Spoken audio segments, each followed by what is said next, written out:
It's Red Eye Radio. Gary McNamara and Eric Harley talk about everything from politics to social issues and news of the day. Whether you're up late or you're just starting your day, welcome to the show. From the Uniden America Studios, this is Red Eye Radio. Hello and welcome. He is Gary McNamara. I'm Eric Harley. Finally, it's Friday. So, what's this you were saying at the end of yesterday's show? We only get 2 days off? Yeah, after working 2 days, yes. It's... All right, Alan, get Mike Reno of Loverboy on the phone. You tell him nobody is working for the weekend if it's only 2 days. What do Canadians know about weekends? Oh, my gosh. Give me a break. He's gained a couple of pounds. Well, I saw a picture of him, like from a concert in December. It might mean lover of food. When you say lover boy, it might mean lover of donuts. You know, I want to say this. I think everybody on the right has this wrong. I was talking to you about this in our pre-show meeting. Yeah. I was seeing, Britt Hume, for example, when commenting on Biden giving Liz Cheney the Presidential Citizens Medal, and he said, despicable. And you've seen conservatives all day going crazy about it. I think everybody's got it wrong. This wasn't a shot at Trump. It was a shot at Kamala. Yeah. You talked, what were Democrats saying after the election? What's one of the reasons that she lost? That she bragged about the endorsement of Liz and Dick Cheney. Lemiz, as I call her. Yeah. And so this is, Biden's not angry at Trump. Biden's furious at the Democrats. That's why he came out. And thank you for our listeners that said, you guys called it. That Biden would come out and say, I would have won. I would have won. I would have won. Yeah. He's not angry at Trump. He's furious at the Democrats for booting him out. Something that didn't get attention, he also gave Dick Cheney an award for second place, runner-up for best vice president of all time. Of course, he gave himself the top prize there. Yes.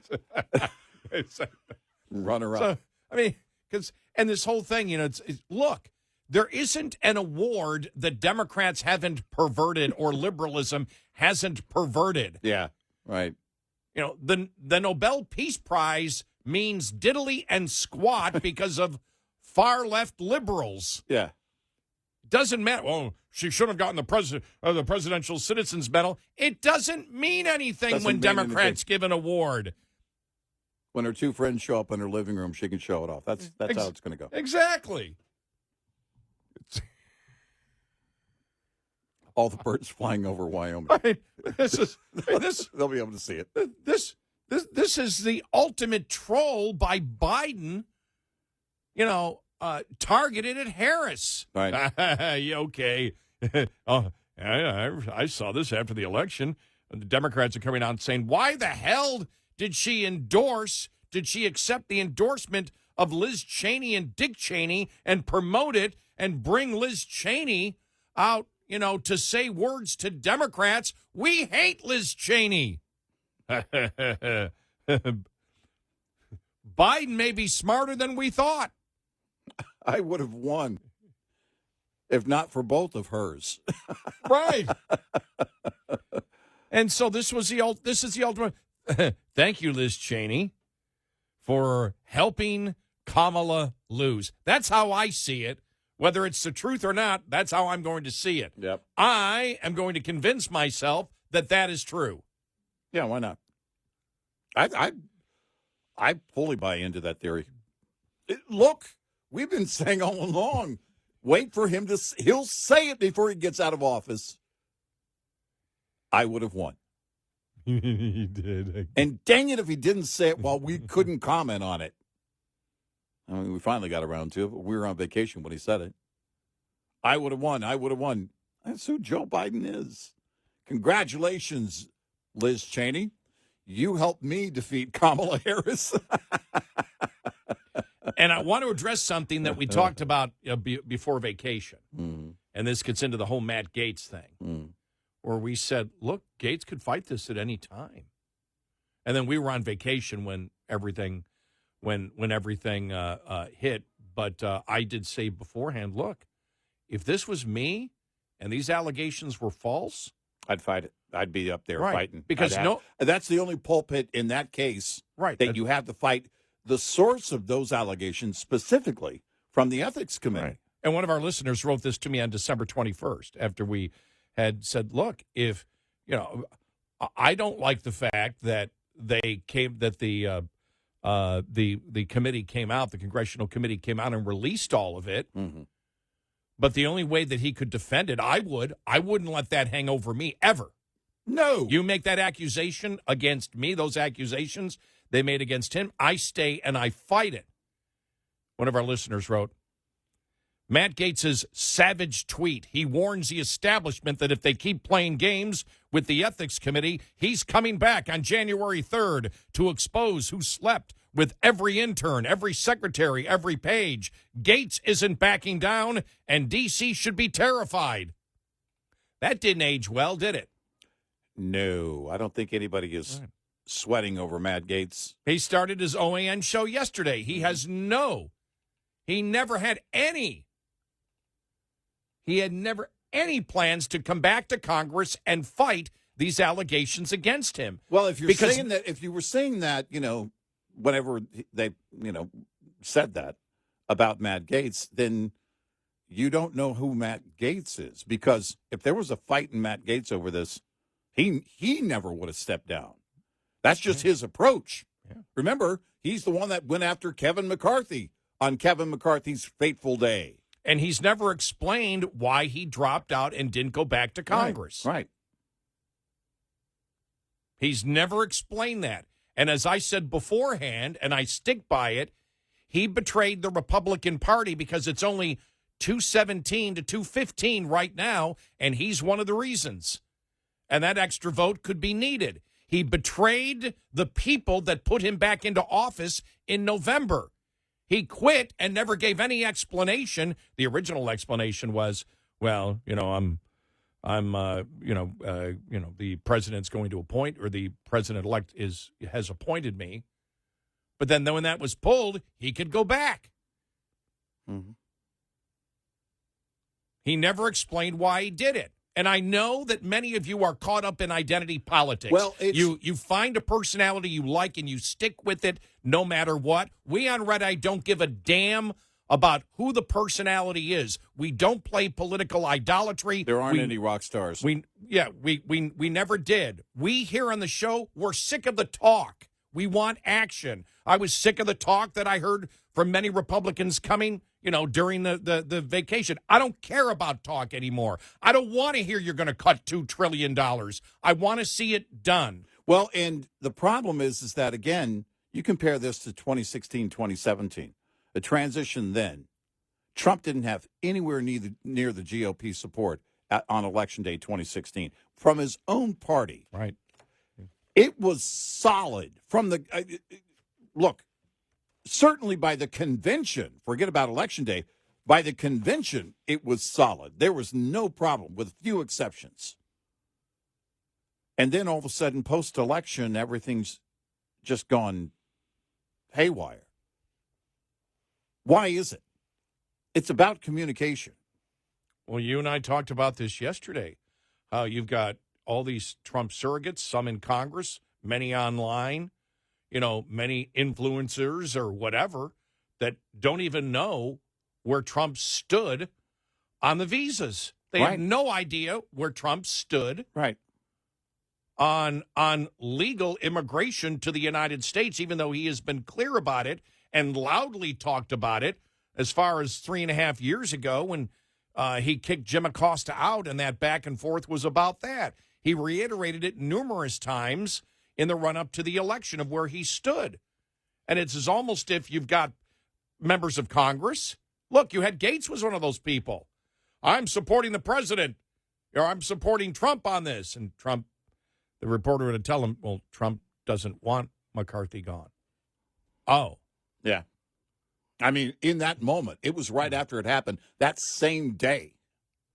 Yeah. He was confronted by a reporter, and Trump had posted on Truth Social that this isn't the way to handle it. Right. I don't know, because we always talk about reading the room.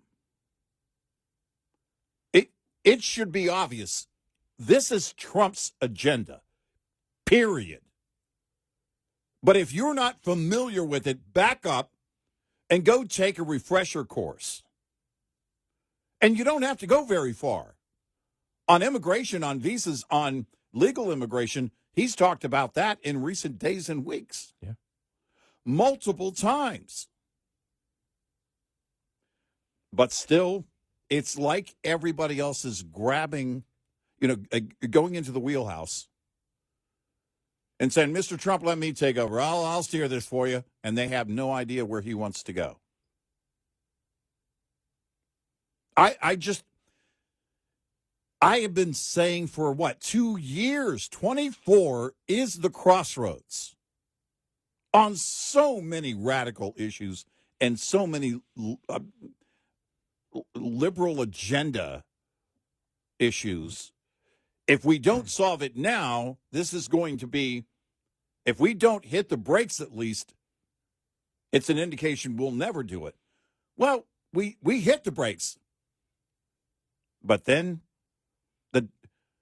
we're not talking about Democrats right now. That's the problem. Aside from Joe Biden, everything centers around what's going on with the GOP. I mean, that's going to happen, though, when you've won, when you've got both houses and you have the executive branch. The discussion is what you're going to do. No, I mean the internal strife that they can't get it together. Oh, yeah. They can't get their messaging together. Right. The problem is the GOP. The problem should be still pointing at, just like they did, they finally brought the messaging together in the end. About won it, and then now seem to forget everything that they've done. That's maddening. Well, Matt Gaetz now got his OAN job, so he's got a salary coming in again, but he didn't fight the accusations. I would have thought, there's no way. The only thing I have in life is my name. That's the only thing that matters. And you come and you throw those allegations at me, and then you play all tough, and then you don't do what you said you were going to do, as the listener sent me the tweet, on December 21st. He's going to fight this. He's going to expose it. He's going to be back January 3rd. He played you all as suckers. And he went off and he got his nice little job. Yeah, he's not back. I'm sick and tired of the political idolatry that Republicans hold at times. Well, it's, again, when it hasn't been earned. Well, but here's the thing. Yeah, that's you just capped it off right there. That's the qualifier. When it hasn't been earned. November 5th, Trump earned those votes. Well, now the GOP, it seems too many in the GOP just want to go out and set everything on fire. I don't know how it is that they could all be so misdirected, that so many people could, not all of them, so many people could be misdirected within the GOP. The discussion should be the other side. I do. I think it's the nature of when you win an election, you want to promote what you want. Yeah. Tells me who's genuine and who's not, who doesn't care about Trump. Because if you're screaming about it and you have no idea where he stands on immigration, right? If you're screaming you're pro-Trump and you don't even know where he stands on the issues, yeah, I don't know what to say. You were then don't call me the never Trumper or the rhino. Because you clearly don't know where he stood. And still don't. And you see how that died? It completely died. Well, how many times, by the way, that's happened a few times on a number of things. Where he's come back and said, no, it's okay. Oh, okay. All right. I mean, it's the social media call for, to get Johnson out of the speaker seat, and it's like, then Trump, just a slight comment. I think he's doing a good job. He'll be fine. Everybody goes quiet. Oh, yeah, he said fine. He said fine. Everybody, he said fine. How about you take the lead from him? He's in the wheelhouse. Take his lead. You know, we put it on Johnson when they were going back on the whole spending thing. And then we found out, okay, he's been working with the transition team, but we still put it on him that now you're going to have to take that. Because Trump really can't. I mean, he could make some calls to the House. Of course he could. But he's not going to do that as long as you've got the message from him and know where he stands as Speaker of the House. Johnson should have had that approach. Well, how that first time it went to a vote on the floor and just went, and then all of a sudden, boom. I mean, the concerns of dozens of members of the House within your party. When I see three things that happened while we were on vacation, the one was and these were Trump surrogates, calling, that Chip Roy be primaried and that Chip Roy was a rhino. And why? Because Chip Roy said, the incoming Trump administration is talking about cutting $2 trillion. We put together a package here that not just doesn't cut, but none of it's paid for, and it goes straight to the debt. And this is what they said that they were against. Right. And so it's like, I want to cut more than they want to cut. Well, this guy's a rhino. He needs to be out. But that even died. Right. And then you had what we just talked about there, what's the Mike Johnson thing. Right. And then on legal immigration. Those are the three things. Right. And the surrogates got all of them wrong. And now they're quiet right now. Right. It's like, oh, okay, well. Yeah, it made me wonder if everybody was drinking heavily during the holidays. It seemed like it. Get it together. Right. 866-90-RED-EYE. This report is brought to you by Shell Rotella. With advanced synthetic technology, is designed to help keep your rig running with more mileage and less maintenance. Starting and charging system-related issues are one of the most common causes of winter breakdowns. So when your batteries talk, it's important you listen. Knowing the warning signs that could indicate your electrical system needs attention can help you avoid getting stuck out in the cold this winter. Dim lights are an early warning sign that your alternator is degrading and near the end of its life cycle. Lights that are brighter than normal, on the other hand, can indicate your alternator is overcharging. Get a full electrical system check if you notice your headlights getting dimmer or brighter. Coming up, more with Gary McNamara and Eric Harley. It's Red Eye Radio.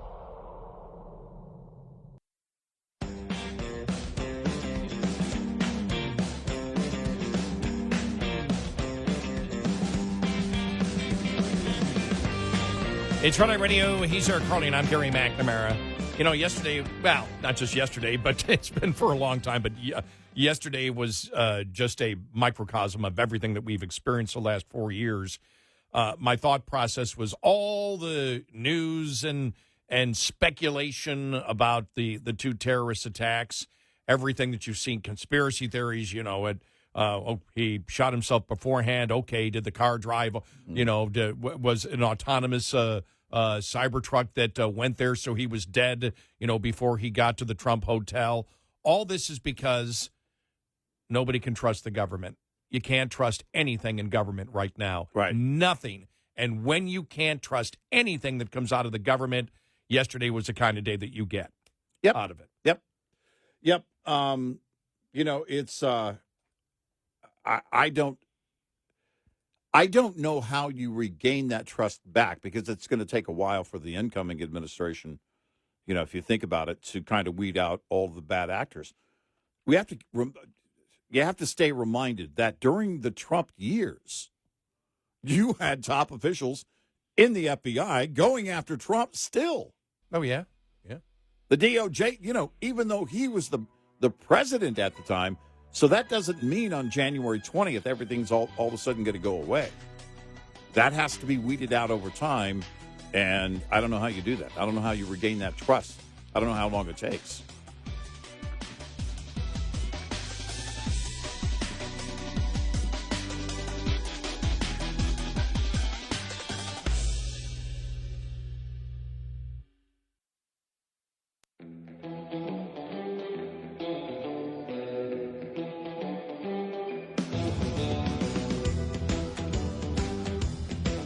Get our Red Eye Radio app in your app store. Then listen at your convenience. Red Eye Radio. It's Red Eye Radio. He's Eric Harley, and I'm Gary McNamara. Just reading here, Michael Schellenberger posted yesterday, for over 4 years, the FBI said the threat of terrorism from white supremacists exceeded that from radicalized Muslims, but the data never supported the claim. Now, the New Year's terrorist attack gives ammunition to push for sweeping reform of our politically corrupt FBI. Isn't it amazing how former Democrats right now, and we've talked about this over the last year or so, are articulating, in some cases, better than Republicans are? Yeah. Yeah, it's weird. And he goes, and then he has the headline, Democrats weaponize the FBI to falsely claim white supremacists pose greater terror threat than radical Islamists. That's the headline of his article. And he wrote, Democrats weaponize the FBI to falsely claim white supremacists posed a greater threat, a terror threat, than radical Islamists. There was never any evidence that right-wing political violence was increasing. And we know Schellenberger, not a conservative. Right. Well, as you mentioned, many on the left, a number of them in recent years have really started pointing things out in better ways, things that we've kind of been screaming at the right to promote more, to say, why can't you point to these things that are right there for you? You don't have to do, there's no heavy lifting. The liberals are doing all of it. All you have to do is point to it and talk about it. During MSNBC's coverage of the terrorist attack in New Orleans on Wednesday, Senior Vice President for Global Operations at the Sofan Group, Christopher O'Leary, who was Director of Hostage Rescue and Recovery during the Biden administration and worked in counterterrorism positions across multiple administrations, stated that al-Qaeda and ISIS are stronger now than they've ever been, and the U.S. government has pivoted away a lot of its attention. I would use a different P word, has pivoted a lot of its attention and resources and authorities away from it. If we continue to try to just bury our heads in the sand and hope the boogeyman's going away, these are the things that will start happening again. Well, a number of things here on that front, starting with, if we're going to do this chronologically, the botched exit of Afghanistan creating a terrorism superstate that we now know. I mean, it's actually confirmed that's what's happening in Afghanistan now. The funding of Iran to help them fund all of their proxies and terrorism around the world. This administration, Joe Biden single-handedly is responsible for this very dangerous situation we're in right now. There's no way around that. He had the power coming in January of 21 to say, we're going to keep the sanctions on Iran in place. But he didn't want to do it because of one guy, because his distaste for Trump.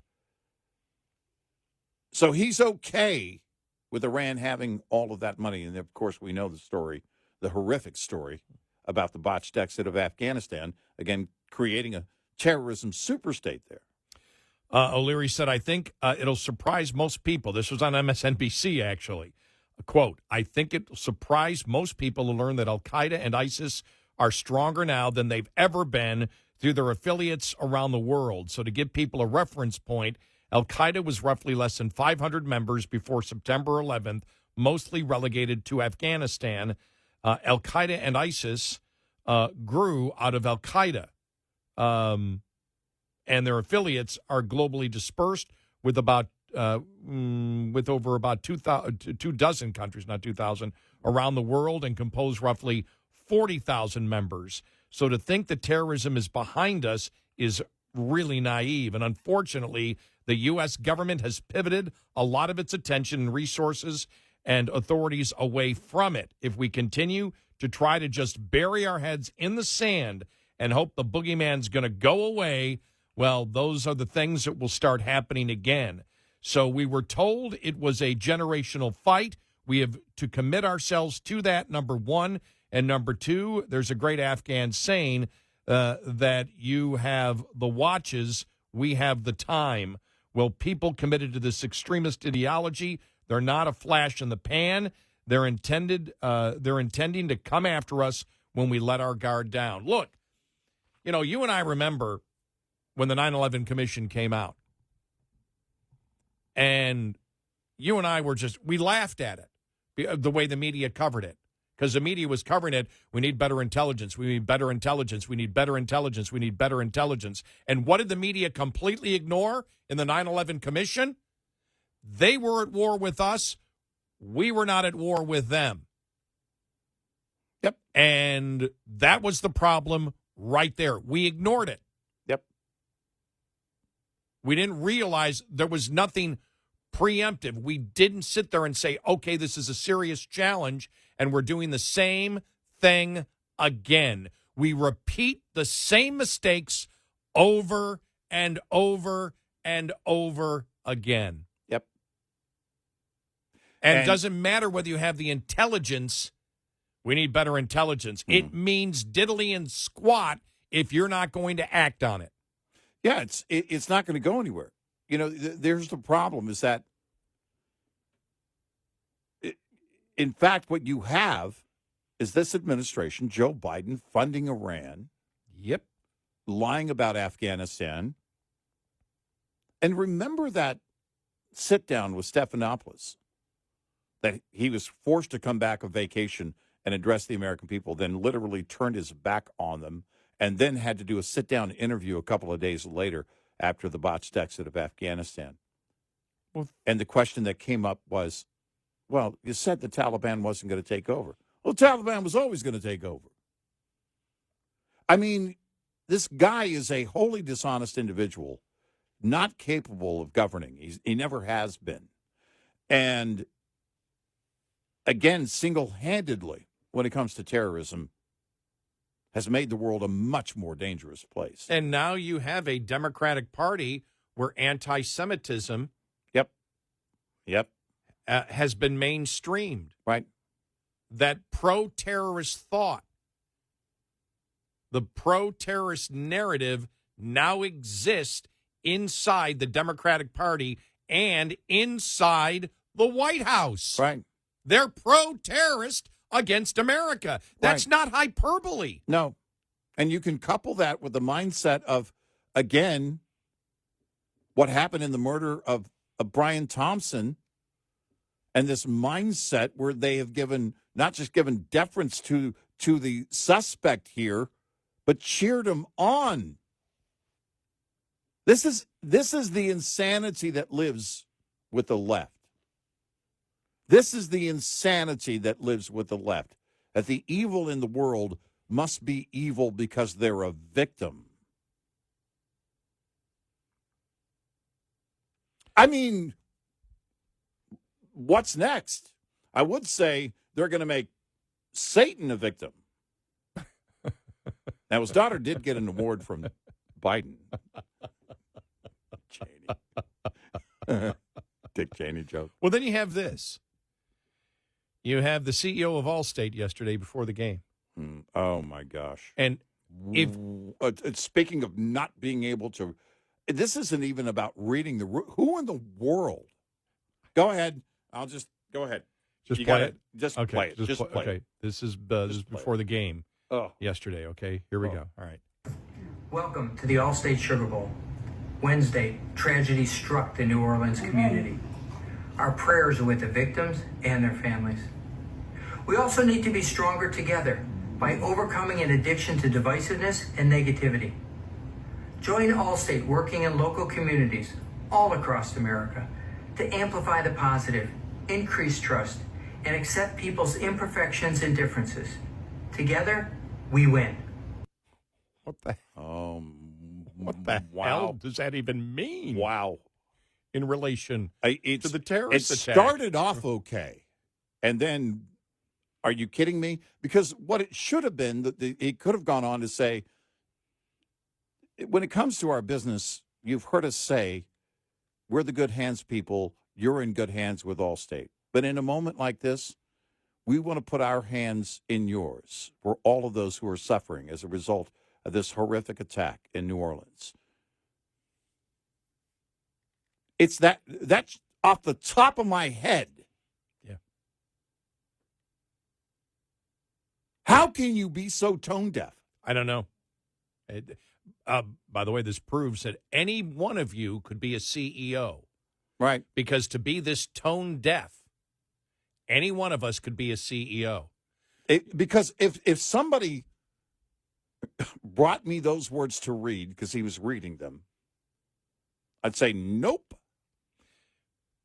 Something I've learned simply by getting older. We give too much deference and respect to people in position of power. Yeah. Right. I was telling that to this cop that pulled me over the other night. You look at members of Congress. You look at the leaders in Congress. Mm-hmm. You look at Democrats. I mean, you look at AOC. You look at, people like Schumer and Pelosi. Yeah. These people are idiots. Sorry, they're idiots. Yeah, they are. I got to be blunt. Full on. They're just, Full on. They're just idiots. I mean, when you think about the things that they have promoted, anybody could do their job. They aren't special people at all. For this CEO to be so tone deaf in this time shows that you could be a CEO tomorrow. Yep. How Because- can you not be thoughtful? How can you not? I just don't. There's how in the world? They think they are. Yeah, they think they're being. Yeah, Right. this is a virtue signaling thing. Right. Because it's almost because Yeah. what I got out of it is, look, this happened because it's America's fault. Yeah. That's what I got out of that message that he was sending. Right. We need to look at people's imperfections. We need to be tolerant of people's What the hell does that even mean? Yeah, and because you join those two thoughts together. Yeah.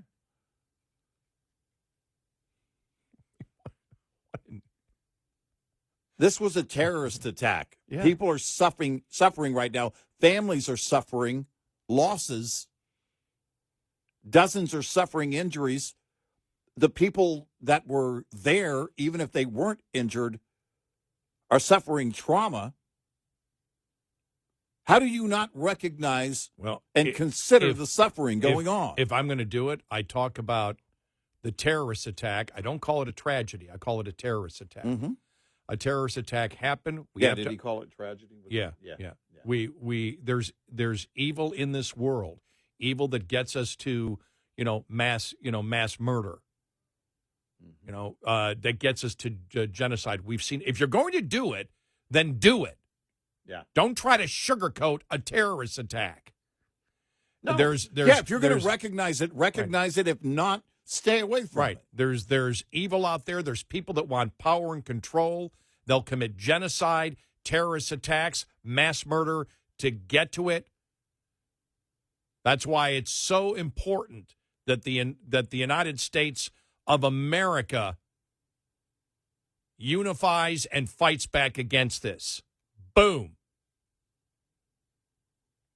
But they're sitting there in some kind of conference room. Everybody have their little input into this, and you get this. But I have to ask, how many in that conference room are part of who we just talked about? Giving deference to the people, the evil people of the world. Yeah. I can't tell you, but there has to be consideration that somebody in that room, what may have happened was we've seen it play out. There are people that are protesting for the bad guys. So who knows how this actually happened? You have to consider that possibility. I mean, these terrorist attacks happen because I'm not compassionate enough towards other people's imperfections. Yeah, right. 866-90 Red Eye. Lines open for your calls. 866-90 Red Eye on Red Eye Radio.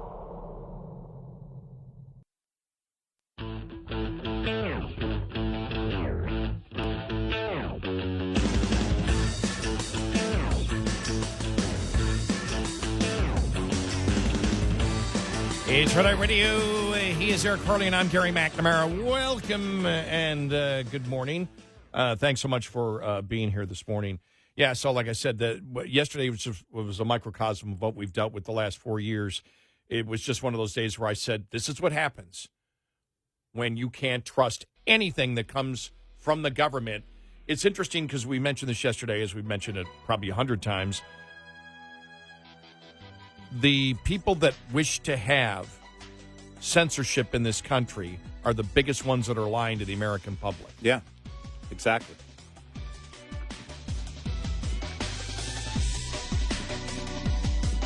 Top of the hour news is brought to you by House Products. Visit houseproducts.com. This is Red Eye Radio on Westwood One.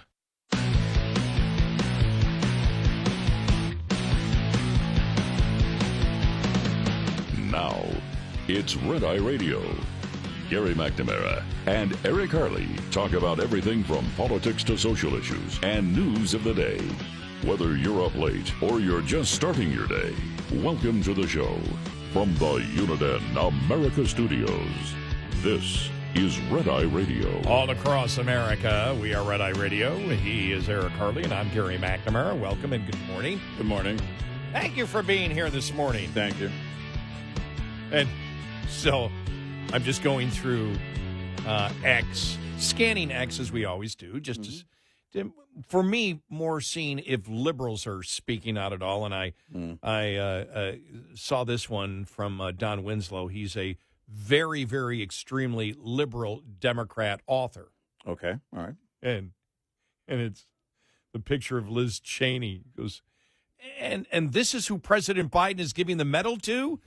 It's terrible decisions like this that cost us the election. I told you I believe I'm right on this. Mm-hmm. You are. I think I'm right on this. It's totally a Biden move, man. It all started when I saw Britt Hume, and I understand where he came from, where he said, this is despicable. I go, well, wait a minute. We all know that any award that exists out there, liberals will completely and totally pervert. I said that last hour. Right, I mean, we know that. Right. I mean, basically, when you look at it, the Nobel Peace Prize is completely useless. It says nothing. They even perverted the Liberal Pervert Award. So, I mean. Yes, that's the Liberal Pervert Award. We won't go into that one. This year's winner. Not we have winter. multiple winners. It's a tie. Hunter Biden. Yeah. But it's a tie. But I'm telling you, Biden didn't do this to tick off Trump or Trump supporters. No. He did it to shove it into Kamala's face. Yep. And the Democrats' face. And that's what I'm looking for is liberals and what they think about it. And they're not happy. They're not going, yes, she deserves the award. They hate her. You know, here are the facts. Joe Biden wore a Trump MAGA hat. Not by accident. He put it on his own head.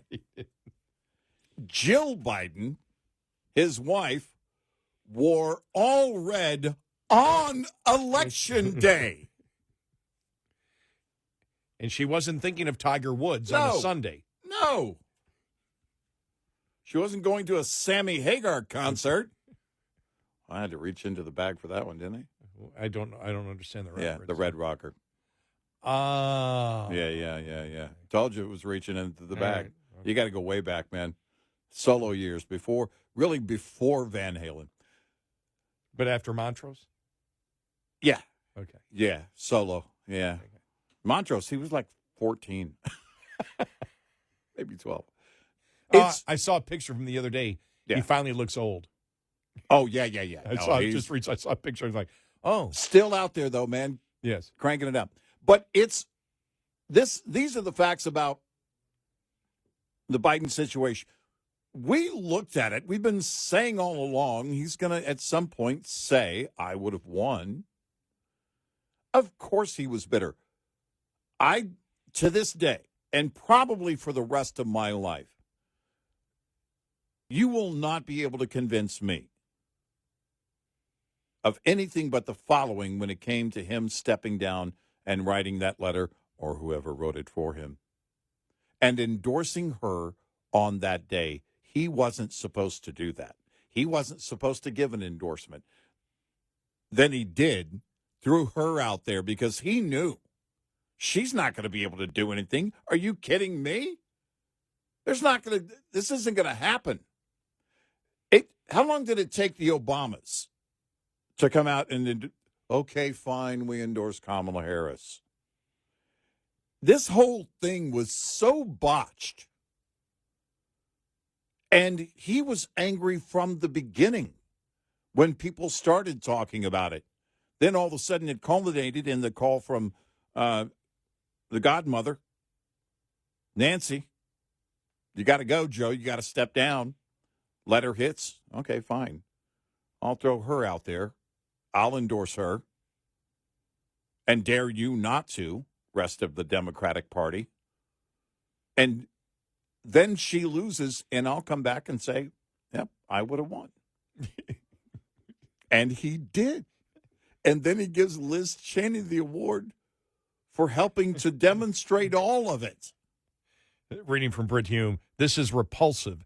That investigation was done by a committee, all of whose members were chosen by Nancy Pelosi, and was produced like a TV show. There was no cross-examination of the witnesses or the evidence. The media fell for it, but it was utterly one-sided, a show trial. And that's true, but that's not what this was about, I believe, for Biden. I think you're spot on. It wasn't about. I think you're spot on. It was. I believe. Look, when he came out and said that, and number one, I was on vacation, and it was our listeners who were letting us know, listeners through comments on X and whatever, saying, "You guys were right. You guys called it. You're right." Biden now says he would have won. Yep. It's like, and you have to understand how furious the family is. Oh, man, yeah. And how they wish to take advantage of it. Because when we had said this, when they made the switch, we said if she loses, he's going to come out and he's going to say, see, if you would have kept me, I would have won, because you can't disprove it. Right. And so I was right, the Democratic Party was wrong. And that's why I read it from that liberal author who said, and this is who President Biden is giving the medal to. It's terrible decisions like this that cost us the election. And you saw it afterwards. Democrats were saying, why the hell did she endorse, or why the hell did she accept the endorsement of Liz Cheney? And why did she bring her on the campaign trail and include Dick Cheney and how proud she was to get the endorsement? Right. We hate the Cheneys. Right. They're Hitler too. Right. And now you've got Democrats that are completely ticked off. The only ones that were cheering, you had people cheering about it, but that's all the aides to the president that didn't want him to drop out. Yeah. And they're like, all right, let's shove this right in the Democratic Party's face. Sorry, conservatives, I understand, when you look at it, you go, yeah, it's despicable. On its merits, it is. Right. It's right. But the whole thing is, we've already known that about the bogus January 6th committee, the behavior of Liz Cheney, and then the support of her father, Dick Cheney, in that regard. Right. We've gone through all of that. And we know. Right. And as we had said early on, that the only question I would ask her is, you call yourself a conservative. A conservative believes in the Constitution of the United States and agrees with due process, even in political trials. Yeah. And you did not have that here. You cannot call yourself a conservative. You're as liberal as can be if you believe that process was done correctly. Right. End of story. Yep. End of story. Yep. You've got to believe in due process, and that means cross-examination of the witness and allowing the defense to bring in their own witnesses and bring in their own evidence, whatever evidence that they wish to bring in, and the ability to cross-examine everything. That did not happen in this. And you cannot call yourself a conservative ever if you say throw due process out the window. Right. Because at that point, as we said, that's what leads to That's fascism. Yep. If you don't give citizens due process, especially in whether it's a political or legal trial, which is in essence what this was, then you're not a conservative. Nope. Never were. You never were a conservative on it, and that would be the first question I would ask her. But I tell you, she does fit, as you and I have said, with the Democratic Party, because she is always, you look at her face and you're like, well, maybe, the whole joy thing was ridiculous to begin with. There's no joy in Liz Cheney. None. No, there's no joy. She looks like she is the most depressed person who is at the verge of crying every single moment. She really has that look permanently on her face. I know. It's just, whoa, Yeah. wow. Yeah. So, but I just... I didn't get angry yesterday. I burst out laughing when I saw that. Yes. I'm like, oh, my gosh, what an ultimate troll of Kamala. And then I'm reading, I'm like, oh, conservatives are taking it as a shot against Trump. Right. No, it's not a shot against Trump. Right. He's more ticked off at his own party than he ever is Trump. Right. Because remember, he sat down This with is Trump days after saying he would have won. and he sat down with Trump after the election already, Yes. right? Right. He did that, right? Yep. My He memory's did. right on that. He Yeah. did. Yeah. Yep. He sat down with Trump. Right. Had nice things to say. Yep. Welcome back, he said. Yes. This is all part of the civil war between him and the Democratic Party. Look, that began on that fateful day when he had to step down Aboard the tiny ship. That's On right. a 3-hour tour. A 3-hour tour. A 3-hour tour.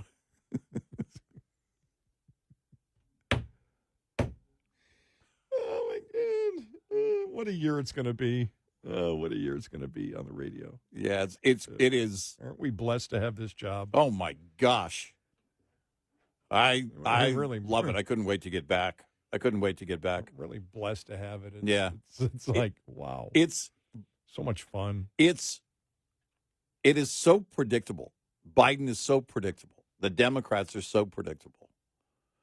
I don't know how people don't see it coming sometimes. Liz Cheney, I told you during the break, Liz Cheney got a participation trophy because she didn't win in Wyoming. She didn't win re-election in Wyoming. This is her participation trophy.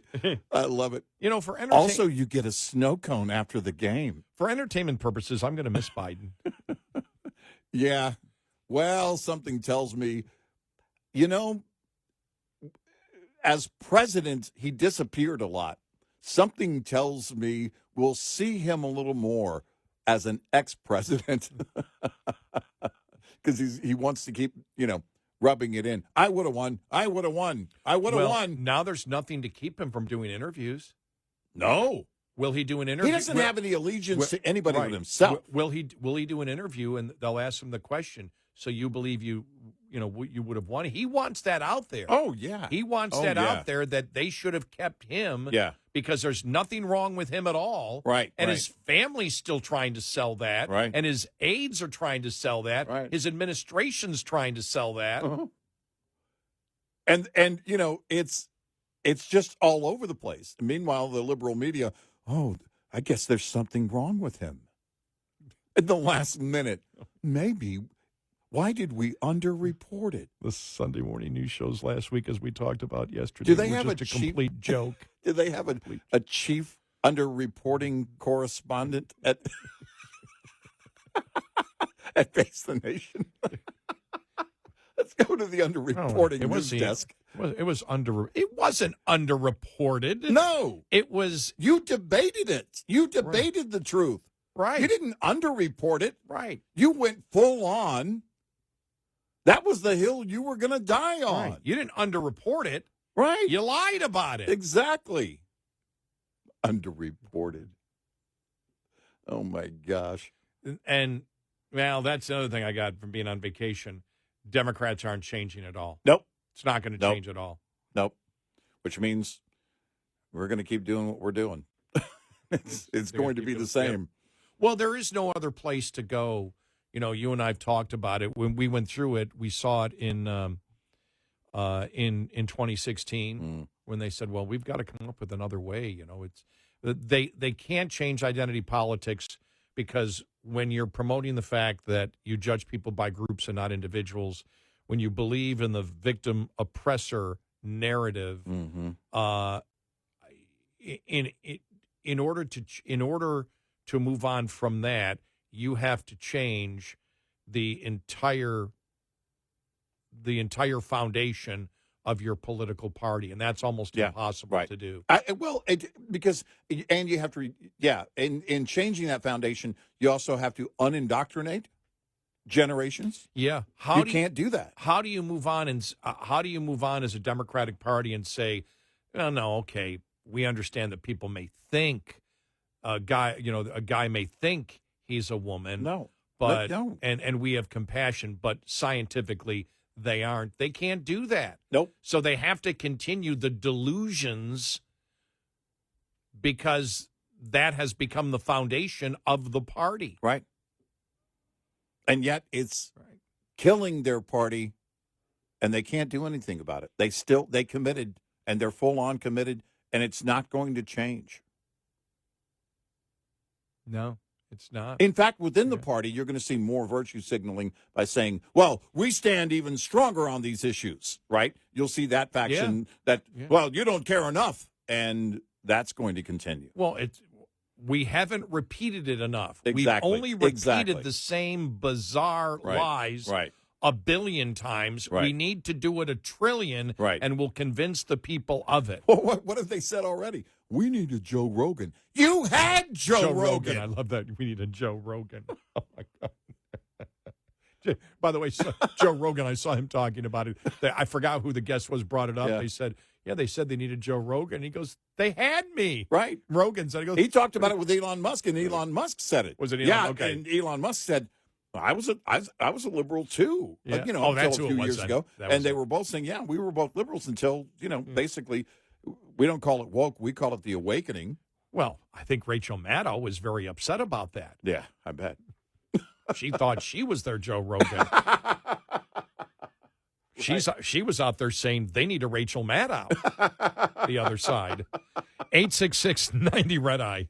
Brought to you by FPPF, Fuel Power Max. Owner-operator Mike Nichols is leased to Wayne Transports, pulling in their dry bulk division today after decades in business for himself. Speaking to Overdrive's Todd Dills recently, Nichols offered a word of advice to any company driver planning to make the switch to running as an owner-operator, unless you've got access to family money or otherwise independently wealthy, he noted. As a company driver, you need to be thinking about startup capital and down payment, and I would just say that you need to treat that like you would firewood. Save what you think you might need and then triple it, if not quadruple it.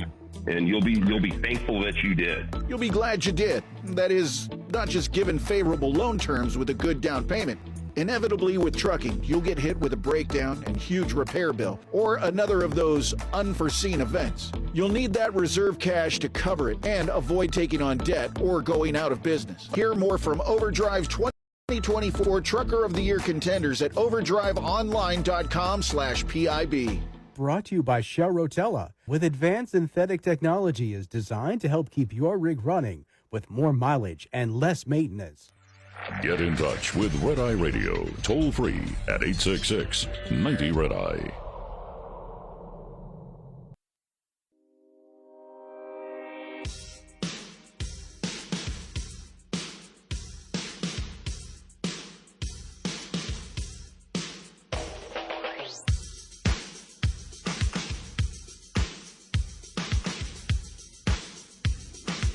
It's Red Eye Radio. He's Eric Harley, and I'm Gary McNamara.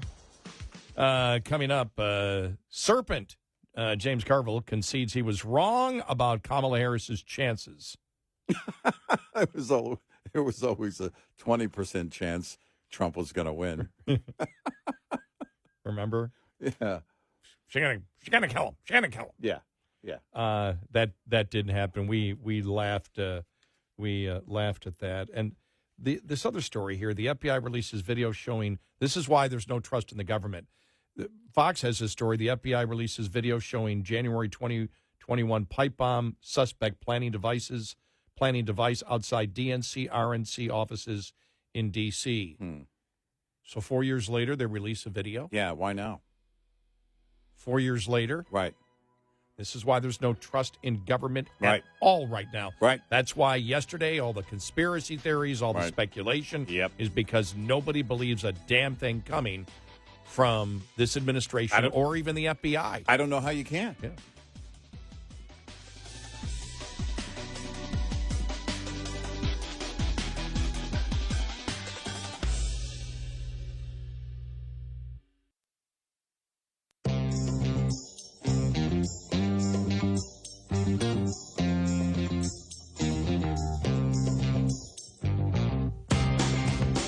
You're listening to Red Eye Radio from the Uniden America Studios. It's Red Eye Radio. He is Eric Cronin. I'm Gary McNamara. Well, it's we got that cold front. Everybody talking about the cold front moving down south. Polar next vortex. Week. Is this a polar vortex? I guess they're all polar vortexes, aren't they? I guess. And so I see, like, when we come in here Sunday night, it could be like 22, 23, 24 degrees. Yeah. Something like that. And windy. Right. So the first thing that we think here, every time it gets to January or February, we go back to February of 21. Yeah. And Free-Zola, as we call it. And that's when we lost power here in Texas. Right. By the way, I plan on shutting down. We don't close our swimming pools in Texas. Right. You know, we don't put covers on. Some people may, but the vast majority don't. You leave your pool open all year round because you really don't get, it doesn't get bad here normally. And so, everybody's got the automatic, kickoff if it gets close to 32 degrees where your pump runs. Right. And for the first, let me see, it would have been the first 15 years of having my pool. If it got down sometimes to 15 degrees, I just continue running the pool. Right. The motor keeps running, the water's going through, nothing freezes. Free-Zola came, it got down to -3 degrees below 0 Fahrenheit. And the electricity went off. My deductible at that point was $4,000 for my property insurance. The damage was $4,000 to my pool equipment. Of course. So that was because we have so much solar and wind, especially wind power here in the state of Texas. And the federal government had advised all of natural gas plants that they were going to go out of business, that there's no long-term capital investment in any type of fossil fuels in the state of Texas. There wasn't at that point. Things have changed now. Well, that's for another time. We've already talked about that, but trying to make the story short. But it's because the subsidies for wind power. Yeah. Now, on a good day, wind power can take care of like 60% of the power in the state of Texas. In Free-Zola, 0%. So you've got to have backups that are set to be winterized. We didn't have that because nobody's involved or investing in long-term capital investment. Right. If the federal government's telling you, sorry, natural gas plants are going to go too, which Biden has said after Texas came out with a plan to actually have a fund to create natural gas plants just for backup that have to be subsidized by the taxpayer because of all this insanity. Then the administration came out and said, no, we're going to work at getting rid of all natural gas plants too. Yeah. And so that's been on our minds. So when I saw this article in the Wall Street Journal from Bjorn Lomborg, now Bjorn Lomborg is someone who believes that global warming is happening. But he believes that everything that the left is doing is completely and totally wrong. Right. Now, he says he doesn't believe it's great. It's not going to be something that destroys the planet, but there are things you may want to do if it has adverse effects. That's what you should plan on. Right, sure. But you're not gonna stop it. And he writes here, as nations use more and more, he brings up another lie, and this is the lie on the left, that alternative forms of energy are going to be less. Gavin Newsom lies about this all the time in California. Yeah, right. As nations use more and more supposedly cheap solar and wind power, a strange thing happens.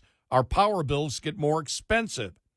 This exposes the environmentalist lie that renewables have already outmatched fossil fuels and that the green transition is irreversible even under a second Trump administration. The claim that green energy is cheaper relies on bogus math that measures the cost of electricity only when the sun is shining and the wind is blowing. Modern societies need round-the-clock power, requiring backup, often powered by fossil fuels. Now, who has said this next sentence? I don't know, 1,000 times over the last couple of years? That means we're paying for two power systems, renewables and the backup. Moreover, as fossil fuels are used less or in reserve, these power sources need to earn their capital cost back in fewer hours, leading to even more expensive power. This means the real energy cost of solar and wind are far higher than what green campaigners claim. One study shows that in China, the real cost of solar power on average is twice as high as that of coal. Peer-reviewed study of Germany and Texas shows that solar and wind are many times more expensive than fossil fuels. Germany, the UK, Spain, and Denmark, all of which increasingly rely on solar and wind power, have some of the world's most expensive electricity. The International Energy Agency's latest data from 2022 on solar and wind power generation cost and consumption across nearly 70 countries shows a clear correlation between more solar and wind and higher average household and industry energy prices. In a country with little or no solar and wind, the average electricity cost is about 12 cents a kilowatt hour. For every 10% increase in solar and wind, the electricity cost increases by more than 5 cents a kilowatt hour. This is not an outlier. These results are substantially similar to 2019 before the effects of the pandemic and the war in Ukraine. Take Germany, where electricity costs 30 cents a kilowatt hour, more than twice the cost of electricity in the United States and more than 3 times the Chinese price. Germany has installed so much solar and wind that on sunny and windy days, renewable energy satisfies close to 70% of Germany's needs, a fact the press eagerly reports, but the press hardly mentions dark and still days when the renewables deliver almost nothing. Twice in the past month, when it was cloudy and nearly windless, solar and wind delivered less than 4% of the daily power Germany needed. Current battery technology is insufficient. Germany's entire battery storage runs out in about 20 minutes. That leaves more than 23 hours of energy powered mostly by fossil fuels. Last month, with cloudy skies and nearly no wind, Germany faced the highest power prices since the energy crisis caused by Russia's invasion of Ukraine in 2022, with wholesale prices reaching a staggering $1 a kilowatt hour. Wow. At least climate-obsessed European governments are generally honest about solar and wind costs and raise electricity prices accordingly, making consumers bear the weight of green energy policies directly. In the United States, by contrast, consumers pay for solar and wind costs indirectly through tax deductions and subsidies. Solar and wind credits cost the federal government more than $20 billion in 2024, supplemented by state subsidies. Texas receives about $2 billion in federal subsidies last year, and state government subsidies at least triple that cost. That suggests a total hidden cost for the entire U.S. that perhaps runs more than $60 billion annually, implying that the actual cost of electricity with solar and wind is far higher than the stated price. Poor countries are especially hurt by the lie that green energy is cheap. Rich countries often refuse to help poor countries with fossil fuel projects. If solar and wind really were less expensive, the world's poorer countries would easily leapfrog from today's energy poverty to energy abundance. New energy structure would all be solar and wind, but this happens only in rich countries where generous subsidies and existing fossil fuel backup infrastructure make our solar and wind deception possible. In poorer countries where electricity consumption rose 5% from 2022 to 2023, most of the additions came from fossil fuels, with coal contributing more than all of solar and wind additions. China during that period added more new coal than solar and wind. Bangladesh added 13 times as much coal as solar and wind, despite India's ambitious solar targets. It added 3 times as much coal as solar and wind. This sets the backdrop for U.S. authorities' recent bribery allegations against an Indian billionaire, since most Indian states don't want to risk intermittent renewables. According to Reuters, he allegedly had to bribe government officials to get them to buy power from his $6 billion solar power project. His case confirms what the data show already.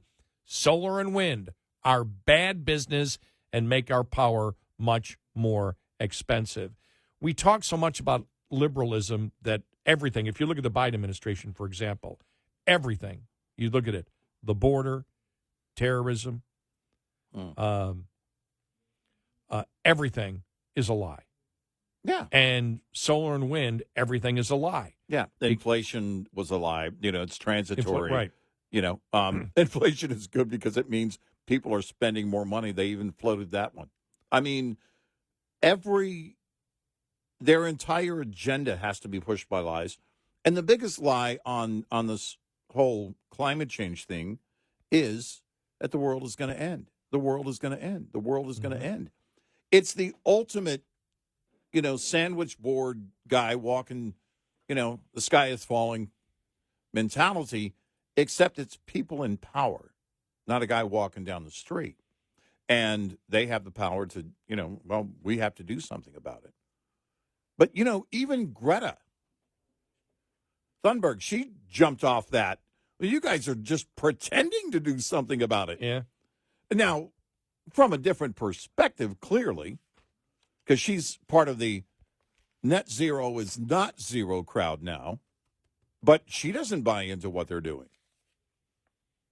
And it's smoke and mirrors. It's all smoke and mirrors, and it has been for decades. We've been playing this game, and the American people have been paying for it. People around the world have been paying for it, but we can't do anything about their officials in those countries. But this is what happens when, a guy sits down with the San Francisco Chronicle, happens to be running for president. Under my plan of cap and trade, electricity rates would necessarily skyrocket.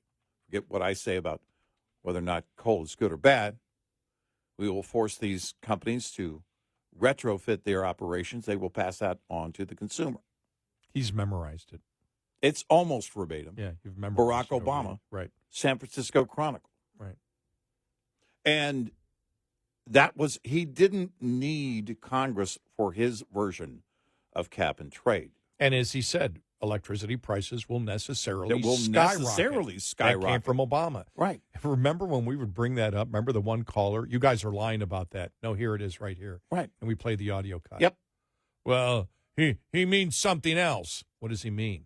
Right. I don't know, but it's got to be something else because you guys are just pure right-wing propaganda. Exactly. Now, you've lost that argument, haven't you? Right. No, he meant it. And when they won, I think the case was based in Michigan. they lost in a Supreme Court decision. And I believe it was a Michigan case where it all began. But it got to the Supreme Court, and they lost. And then someone in the media asked one of the members of the Obama administration, well, what do you feel about your loss? Well, it wasn't a loss because they spent billions to retrofit their operation. They're not going to spend billions to go back. We won. Despite what the court said, we won. 866-90 Red Eye. We'll be right back with more Red Eye Radio with Eric Harley and Gary McNamara.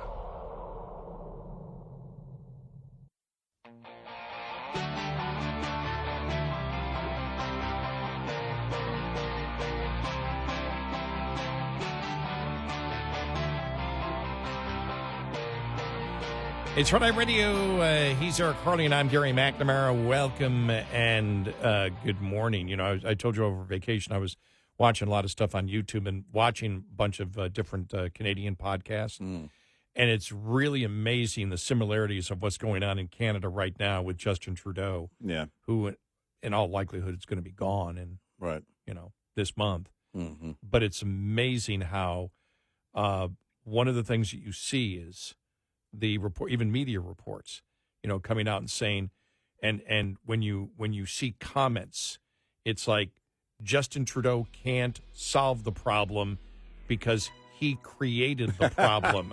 And I went, oh my God, that's exactly what the attack has been against Biden and Harris and the Democrats. Right. We'll get to that more coming up.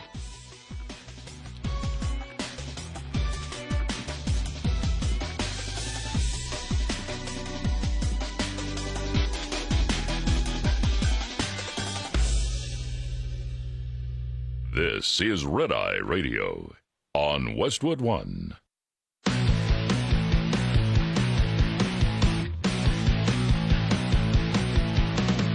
Now, it's Red Eye Radio. Gary McNamara and Eric Harley talk about everything from politics to social issues and news of the day. Whether you're up late or you're just starting your day, welcome to the show. From the Uniden America Studios, this is Red Eye Radio. All across America, he is Eric Harley and I'm Gary McNamara. We are Red Eye Radio. Good morning. Here we are. We put in a long work week this week. 10 hours. 2 days on, 2 days off coming up here. Well, with AI and everything else, maybe our show will be cut back, right? I don't know that AI is going to get it done anytime soon. I was talking to a buddy of mine, by the way, who's in the tech industry. And I've known him for years, and he said, the problem that people have when it comes to, like, the idea of creating a robot, like Tesla's creating robots. Mm-hmm. Someone made the case, this is maybe last year or year before, but in recent years, that, the human form robot isn't really what you need. We already have robots, things like a dishwasher, right, that will wash your dishes for you, mostly. And seriously, it's like pulling teeth getting a good one. I remember growing up and clean those dishes off completely before you put them in the dishwasher. Otherwise, they won't get clean. Right. Yeah. Why do we have the dishwasher? What are we doing there? I haven't used my dishwasher since 23, probably. I have to I wash by hand. I wash all my dishes by hand. Because we don't go through, there's only a few of us, we don't go through tons of dishes. And pots and pans, I prefer to wash those by hand. So it's just taking up space. But if you think about the way that AI works and creating something that's going to do the work for you, then it's not getting done. Well, look at the search engine version of AI, right? Putting something together. It's good entertainment right now. And I saw some advertisements, some digital advertising, online advertising, that was, let us put together an ad for you. And they were using Trump's image. And it was Trump. I think he was wearing like a McDonald's uniform. And he was, they was greeting some children or something, which of course would be a liberal nightmare. But they had these, and it was clearly AI. The problem that with the AI, I think, is going to be like on that, when you take someone's image and then it's going to look cartoonish. It's going to look like AI. And the music that they're creating with it. Rick Beato did a video on this. And he was talking about his kids could actually tell the difference between the AI songs and the other songs. And he couldn't. Well, again, it's just not there on every level, whether we're talking about creating robots. Automation is one thing. But the level that it got to, I don't know if it was paranoia, but the fear or all of the discussion surrounding AI over the last year especially. Look, there are some cool things happening, no doubt. They're definitely making progress. But right now, I don't have any fear of it myself. I just don't. Well, again, any new creation has to be maintained and repaired and created and constantly updated.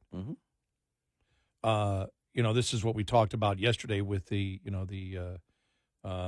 visas, the HB1 visas. Is it HB1? Yeah. And legal immigration, and how the Trump surrogates all over social media had no idea what Trump thought. Right. Because they were promoting absolutely against us. We need to stop legal immigration. It's like, that's not Trump's position. Right. You're promoting this. And then Trump came out and said, no. We're going to, lots of people got to be coming in this country. By the way, the American public is not there. Yeah.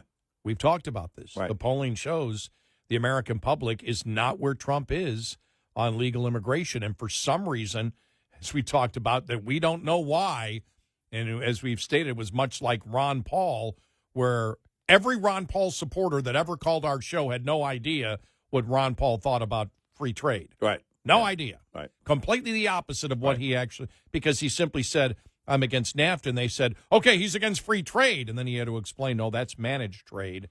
Yeah. I want total, complete free trade, no barriers with any country at all. Right. That if you're a business in Nebraska, you can do business anywhere in the world without any regulation, any tariffs, anything from any other government. That's what Ron Paul believed.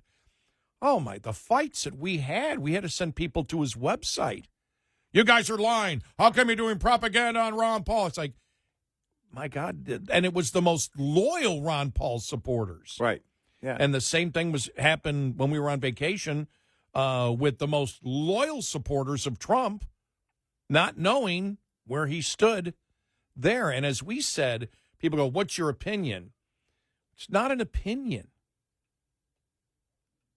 I don't have an opinion on it. I look at reality of what has happened over the last 150 to 200 years with the massive increase in technology and automation, because mass production is automation. And we live in a completely different society, one that people 150, 200 years ago couldn't even fathom. And as I've said often, and it was the thought that went in my head when I watched the History Channel, The Men Who Built America. And they were in their big mansions and everything else. But when you look back in the 1850s, they might have been able to take a train car, transportation-wise, and their actual real estate might be bigger. But except for that, the average citizen today lives the life of a billionaire of 150 years ago. Warren Buffett, speaking of billionaires, actually made that comment in a recent interview that most Americans today have it better than those very wealthy individuals did years ago. Yeah.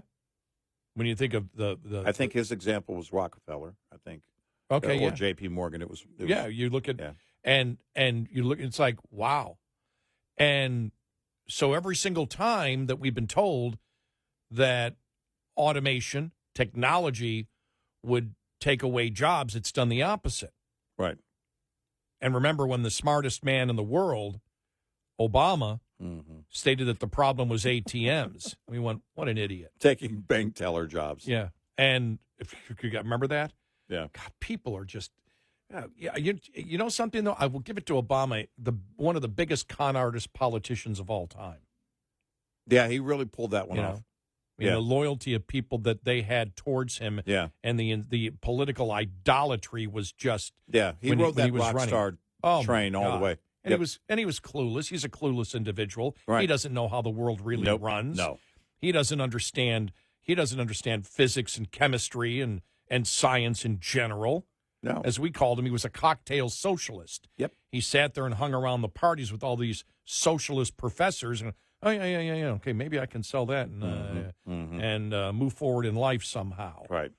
But he's no genius. Nope. Most people, and that's why I started the show talking about maybe the beauty that comes with age is you look back and you go, wow, when I first started as a talk show host, I looked at these Congress people. For me, it goes back, 35, 36 years now. And I look back and it's like, wow, these people must really be smart to get where they are. They're a bunch of idiots. Yep. In fact, in politics, we have the worst people. You take other professions out there, the worst are in politics. These people are completely clueless. They don't know how the hell the world runs. Some do, but the majority don't. And Democrats, completely clueless. And so to me, where legal immigration goes is not an opinion. It's based on what will the market demand. And the market demanded when we had a great increase in technology, which really hit in the last 150 years and then hit again where, when you after World War II. Yeah. When the economy boomed and suburbs boomed. Well, in order to have that average 2.5% to 3% growth over that period of time, you needed all women in the workforce and a baby boom that will never happen again in the United States. Right. If you're going to continue to have economic growth, you are going to need people.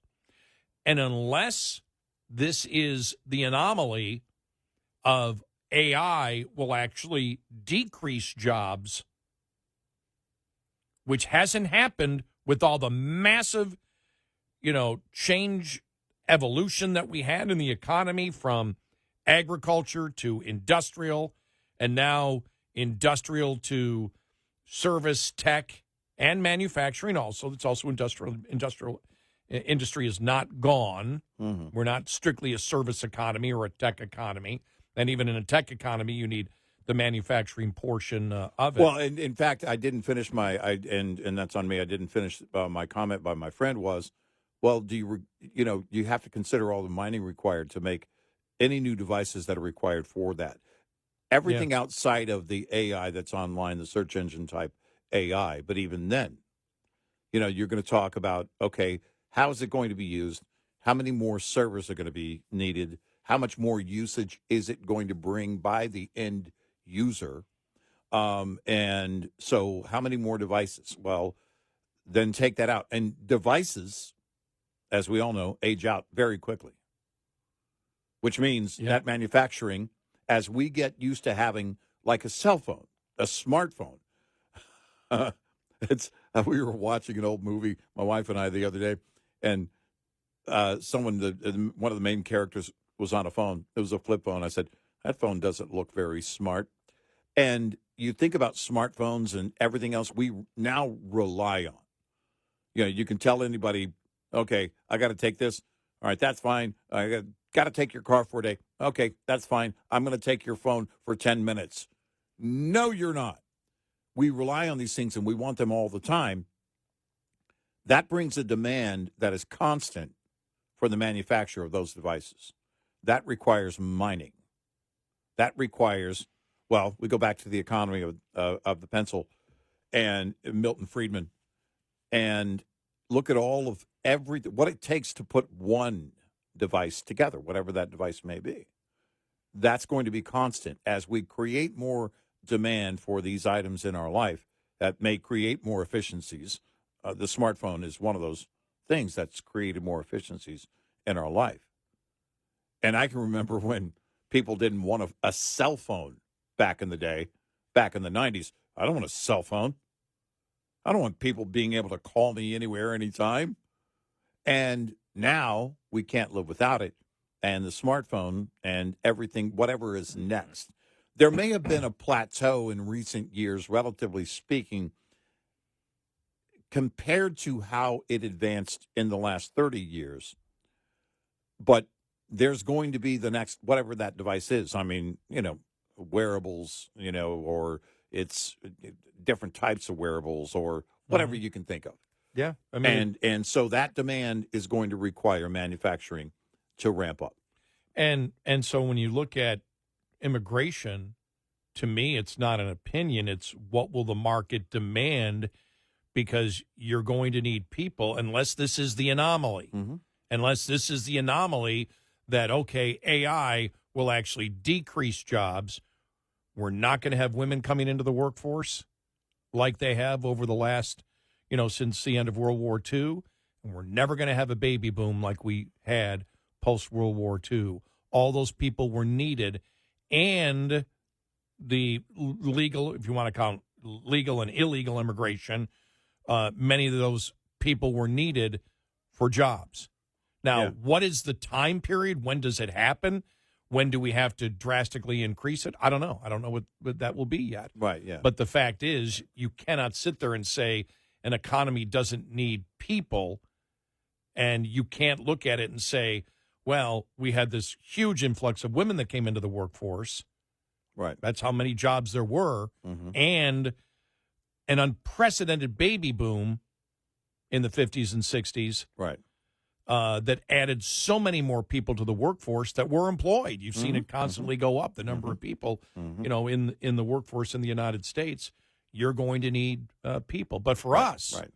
I mean, I was told in 1970, by the time we got to 2000, that we'd all be working 3 to 4 day work weeks because there just wouldn't be any work. Mm-hmm. And I went from my first talk show of 1 hour, which went to 2 hours, which went to 3 hours, which went to 4 hours, and now I'm doing 5 hours. Well, like I said the other day, the Buggles video killed the radio star. But oddly enough, all of those MTV VJs are now in radio, which is a true story. It is true, yes. Yes, they are. You're welcome. 866-90 Red Eye. Coming up, more with Gary McNamara and Eric Harley. It's Red Eye Radio.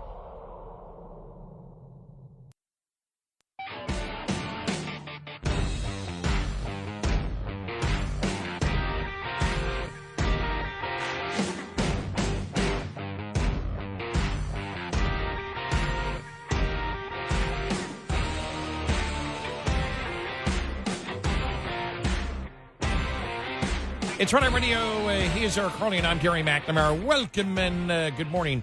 Thanks so much for being here this morning. So to really be interesting, what did I just see here? Because you and I were talking about how just weird it was when we were on vacation. Here it is. Here it is from Matt Gaetz' first show on OAN. Oh. No, he's not going to be back in Congress. Right. Exposing everybody. All the Democrats, and exposing everybody with, different scandals. Right, That's not happening. But it says Mike Johnson coming out and committing to Chip Roy being the chairman of the Rules Committee would secure the vote on the first round. Yeah. Now, I just saw that and went, oh, okay, so now Chip Roy is okay. It just seems to cycle out so quickly when those things happen. Because they're not, it's, and I don't know how it happens and what happens to the people that were outraged 10 minutes ago. I mean, I don't know. They go on to something else, but I would love to sit down with them and go, yeah, but what about Chip Roy? What you were just saying, you need to primary Chip Roy. You need to. But we've seen it happen a few times on these issues where they seem to be misaligned with Trump. They don't understand where Trump is on the issues. And they'll make the argument, make the argument. Or the issue doesn't matter to them. Yeah. It's it's one or the other. It's almost where they're caught up in the political idolatry where they don't even know what is being promoted by the person that they are projecting their political idolatry at. Right.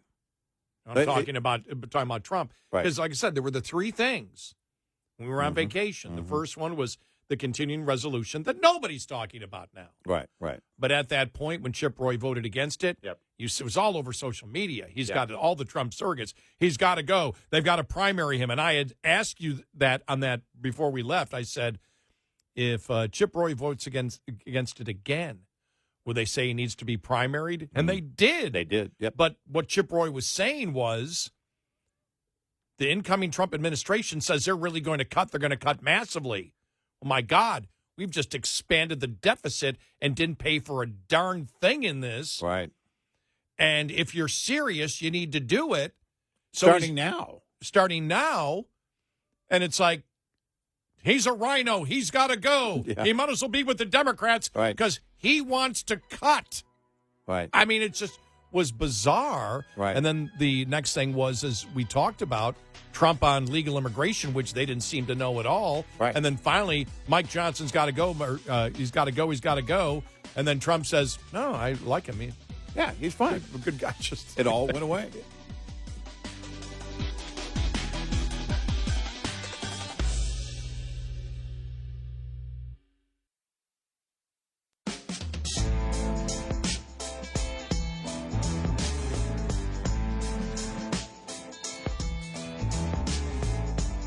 Navigating the Bizarrosphere. Every night, Eric Harley and Gary McNamara. Red Eye Radio. And he's Eric Harley, and I'm Gary McNamara. Welcome and good morning. Thanks so much for being here. So, download our Red Eye Radio app today, and you can listen when you choose. Yes. And thank you. Just to give you another example, so I just refreshed X, looking for more Trump surrogates out there. All right. Here's a Trump surrogate. It's a woman, proud Army brat. Okay, and all right. Says Mike Johnson has promised MAGA Trump hater Chip Roy a leadership role on the House Rules Committee for his vote. And you've got people saying, I can't believe it, and others saying, well, yeah, he might have wanted DeSantis up front, but he's got a solid conservative record, and he wants to cut. Yeah. He wants to cut the budget. Well, if you've got Trump and, stating, through Elon Musk and Ramaswamy, they want to cut $2 trillion off the budget. Well, that's somebody you want as an ally. What happened in the primary, you forget about. Right. Now, Boebert also said, is interesting, that she feels uncomfortable because this should be Congress doing the cutting, not Elon Musk. They should be running the whole show, Congress, not Elon Musk and Ramaswamy. Yeah. Now, that there is a point to that where you get to the point of has Congress ceded too much to the executive branch? And the answer to that would be yes. But there's nothing wrong with the executive branch suggesting and pointing out what can be cut to Congress. Right. Because in an independent fashion, yeah. Right. Because here's a point, and I think this is for the win. Do you believe if it was up to the Republicans in Congress, the figure of $2 trillion would even exist? Yes, it would. I'm talking spending more, not less. I'm sorry. Okay, were you talking cuts? Yes. Would $2 trillion would the Republicans be talking, if it was up to the Republicans in Congress, would they be discussing $2 trillion? Somebody has to throw out that number in order to hopefully we're talking maybe $10 billion in cuts. Well, it's like the approach with corporate tax rates. Where was Trump 15% or 18%, and they got 21%. And I thought they wouldn't get below 30% in his first term. I never thought they'd get to that was all Trump. Yep. That was all Trump. Yep. That was all Trump. But this is where you get here where it's like you're worried about, you've got somebody like Chip Roy, who is a fiscal conservative, which Republicans are screaming for, and absolutely going crazy for Elon Musk wanting to cut $2 trillion. Mm-hmm. And this Trump surrogate's worried about what happened in a primary? Really? Yeah. And that's the problem, that you've got people off in every single direction. And again, this person, I'm using her as an example. This person on X, and I'm not just an example because I just happen to come upon it. I'm not saying that she has any power at all inside the Republican Party, but we're talking about, when you look at it, things that Boebert has said and MTG has said, whatever, very strong things, and a lot of other Republicans and Republican influencers, Republican media people that seem to have their own agenda that they claim is Trump's and isn't necessarily Trump's. Right. And it's like, what's the point? Yeah. If you're running, and the whole point is that, they're looking at Chip Roy saying, well, he's not on board because he's a Trump hater. Does he agree with Trump on the issues, and would he agree to vote with Trump now if Trump is really going to try to cut $2 trillion? Would Chip Roy be aboard? Right. And the answer is yes, he would be aboard. There's you build alliances, zero doubt in my mind. Right. You build alliances after you don't sit there. You build alliances after a primary is over.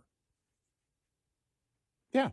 Right. That's what you do in a political party. Well, I mean, it's because otherwise, what's your point? Well, if we're going to live on basically go on everything that happened during the primary, then everybody that was on stage during any primary is potentially the enemy or the ally. I don't, right. It's the primary is the primary. You move on after that.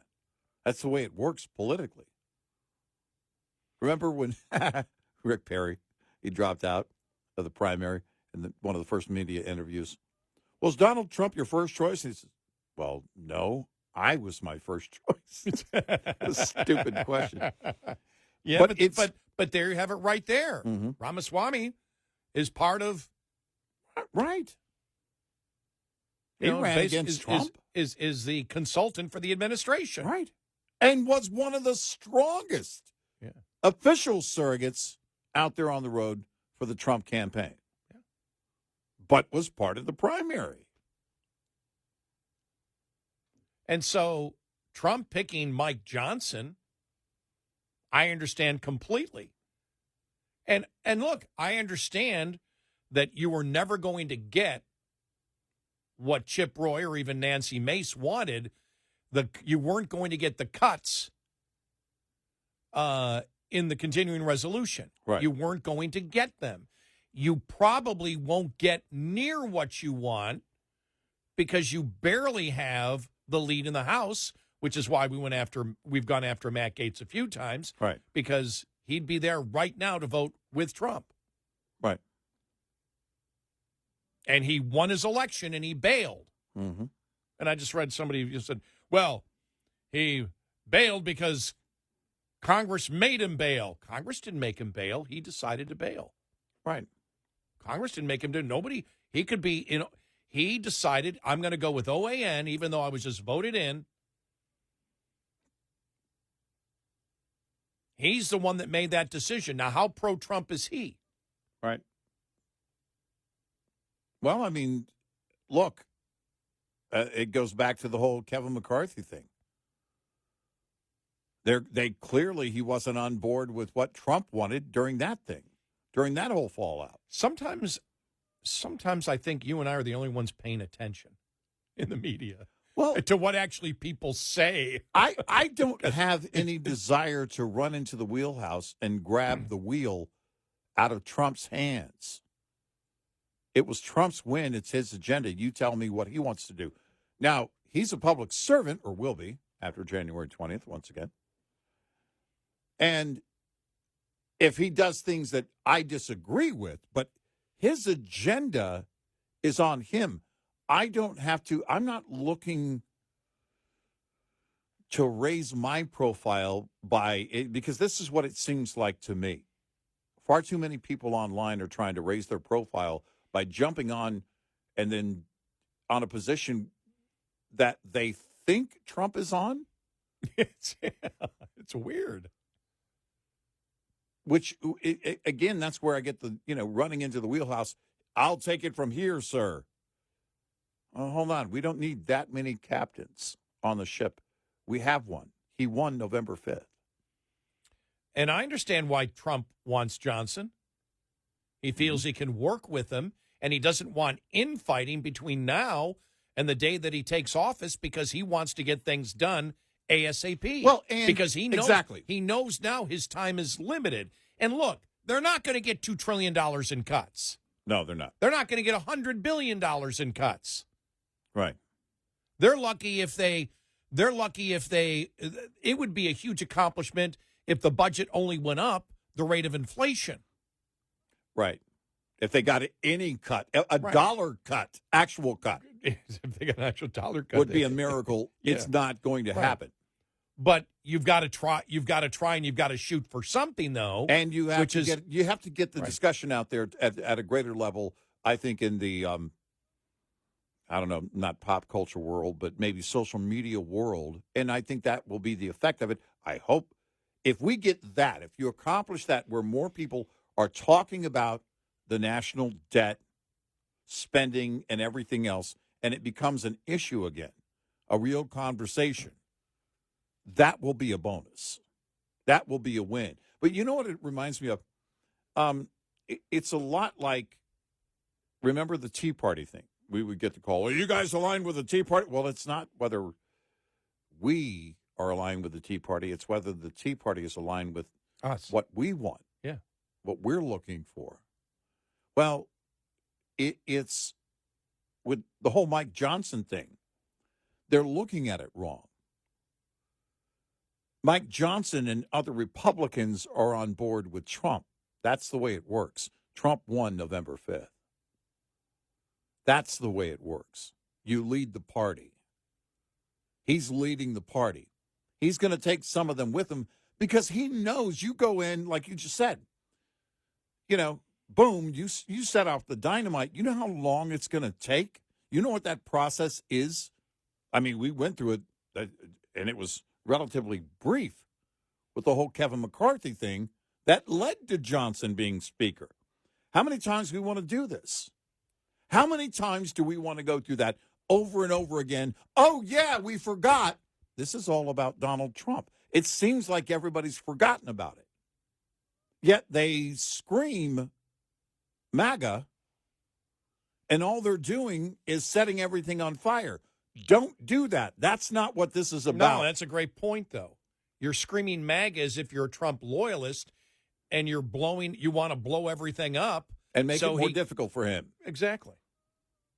Which makes no sense at all. Pay attention to what it is he wants. Now, I don't have a problem if you disagree with that, but don't project that you know where he stands.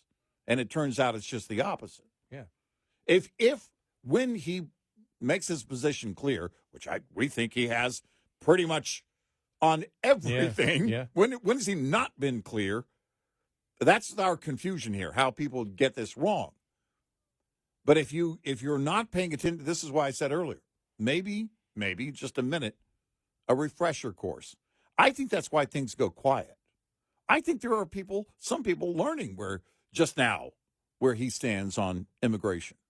I think there are some people that are just learning the whole thing, with the border and exactly what he has said over the years, which, by the way, has been pretty consistent.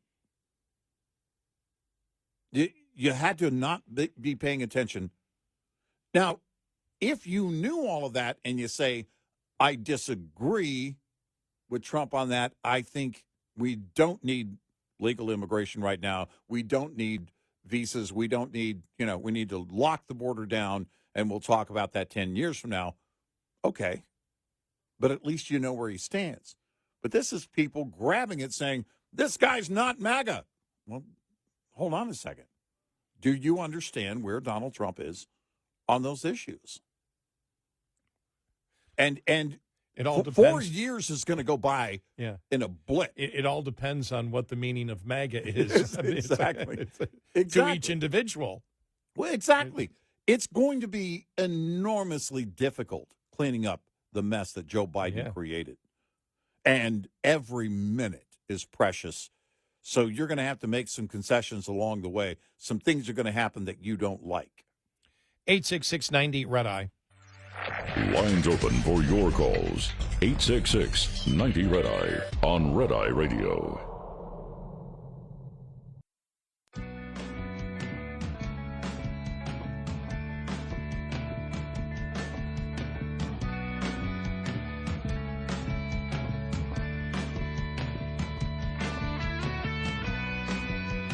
It's Red Eye Radio. He is Eric Harley, and I'm Gary McNamara. Welcome and good morning. So it'll be interesting what happens later on today. See if they get the first vote for Johnson.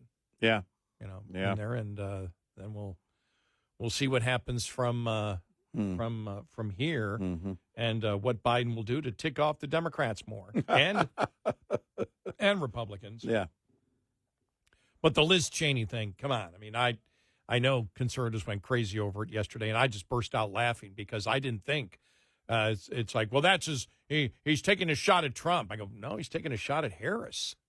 Yeah, he could care less about Republicans. Right. One of the first things he did was invite Donald Trump in. It was very nice to Donald Trump. He wore a Trump hat. Yeah, he's ticked off at the liberals, and I know what he did was despicable because she is. Right. But the fact is, it wasn't about Trump. It wasn't about going after Republicans. It was about him and his aides sticking it, trolling Kamala Harris. Just days after he said, I would have won. Yeah.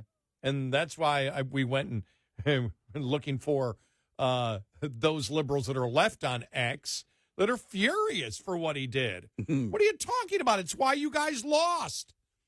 She lost because you did stupid things like take the endorsement of Liz and Dick Cheney. Right. We hate her. Right. And when I say we, I'm talking about Democrats. Right, right. I don't hate anybody. No.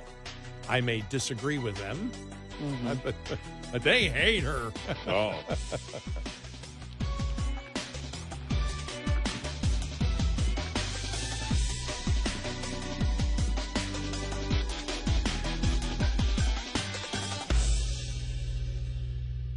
This is Red Eye Radio on Westwood One.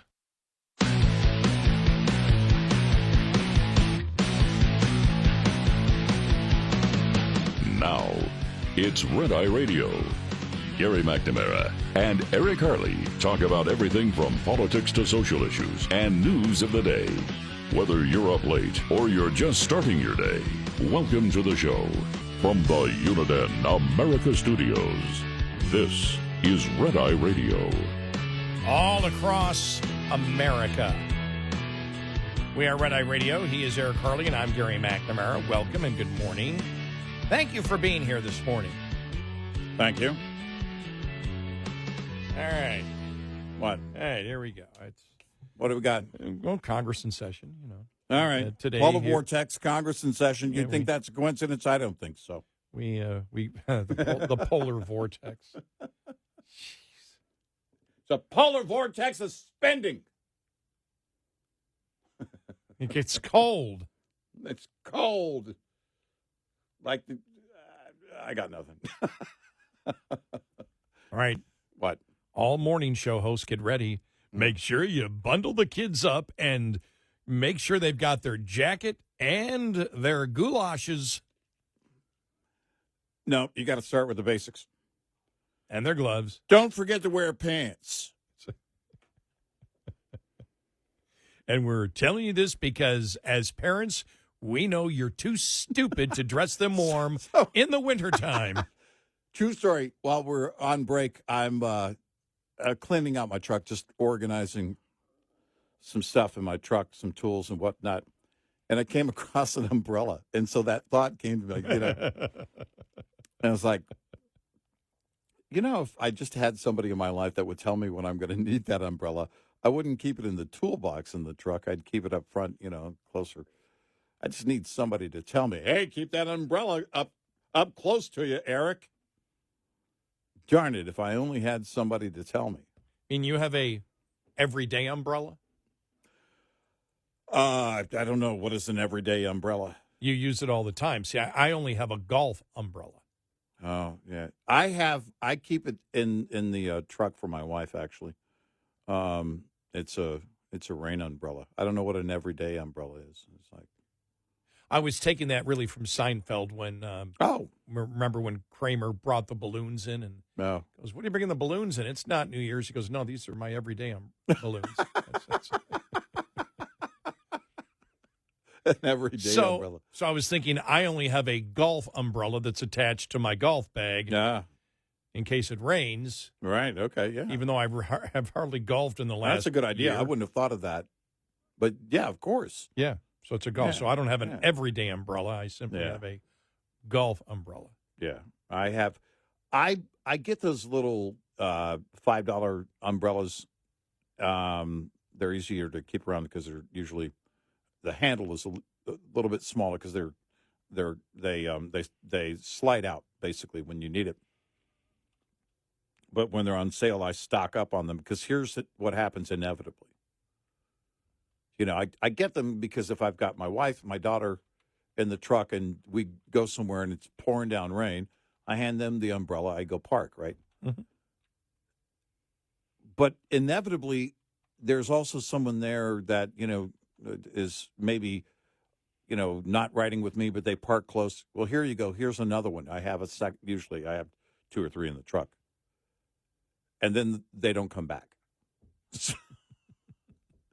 I took them down to the on vacation last summer, and I'm down to 1, so I got to stock up now. And the polar vortex is coming. I don't need an umbrella. I just need a jacket. I got some good jackets. By the way, another thing, I came across a big, heavy jacket, and I thought, I'll never wear that until this weekend's forecast. Okay, I'm going to wear it between midnight. Oh, wait, I'll be inside during that time. Yeah. What are they saying? 22, 23 degrees for us? Yeah, which is nothing. I mean, that's really not. It's not. Now, it is going to be windy, they said, overnight, Sunday night, Monday morning. 15 to 25. So, okay, that's enough of a breeze. That won't kill us. No. And you notice how they changed years ago. It used to be wind chill. The wind chill will be, and some still say it, but now they use, it's like we're third graders. Feels like. The feels like temperature. I thought they were going to drop that. The feels like? Yeah. Well, I wish they would. I thought they were dropping the wind chill. No, I think they did. Like last year. But I've seen it this week. Others, because I keep mistaking. I look at a map. I look at a map and it says 10 degrees. I'm like, it's not going to be 10 degrees. And it says wind chill. Like, oh, I thought we dropped it. Right, yeah. The feels like. And then they do feels like. That's the other one. Feels like. Well, okay, whatever. Look, just tell me it's going to be cold and lots of wind. I'll put the math together myself. My skin doesn't actually know the number. It just knows colder if it's windy. So I can do the math, I think. Yeah, right now they say 24 All right. on early Monday morning. Mm-hmm. So that's nothing. That's not like when we had Frizola a couple of years ago. Well, we're going to be 62 today, 60 tomorrow on Saturday, and then Sunday 63 before the wind kicks up and it starts blowing through. The temperature is going to drop drastically on Sunday, according to the current forecast, but we'll reach 63 before that's all over with, or before that begins. So, yeah, we're good. I'm fine. You know, I remember, I think we were playing This is when I lived in Oregon. I think we were playing Three Rivers Golf Course near Kelso, Washington.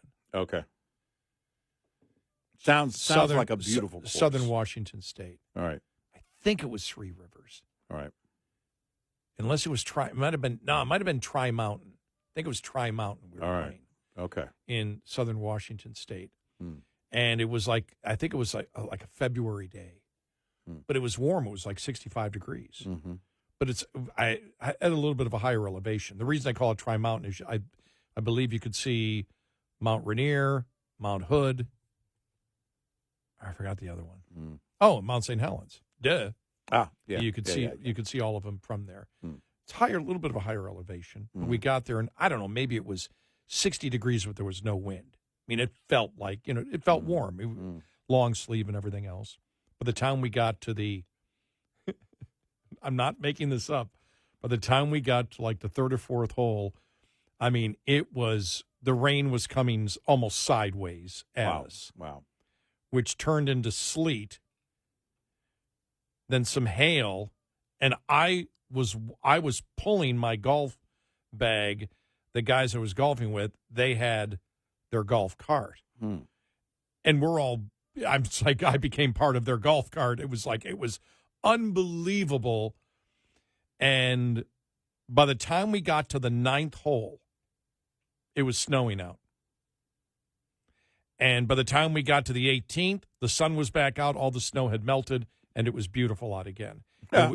I call it the golf round where we went 4 seasons. Now, technically not summer, but it was 60 probably and sunny. And it dropped to like this cold front came in, and it probably dropped into the upper 30s.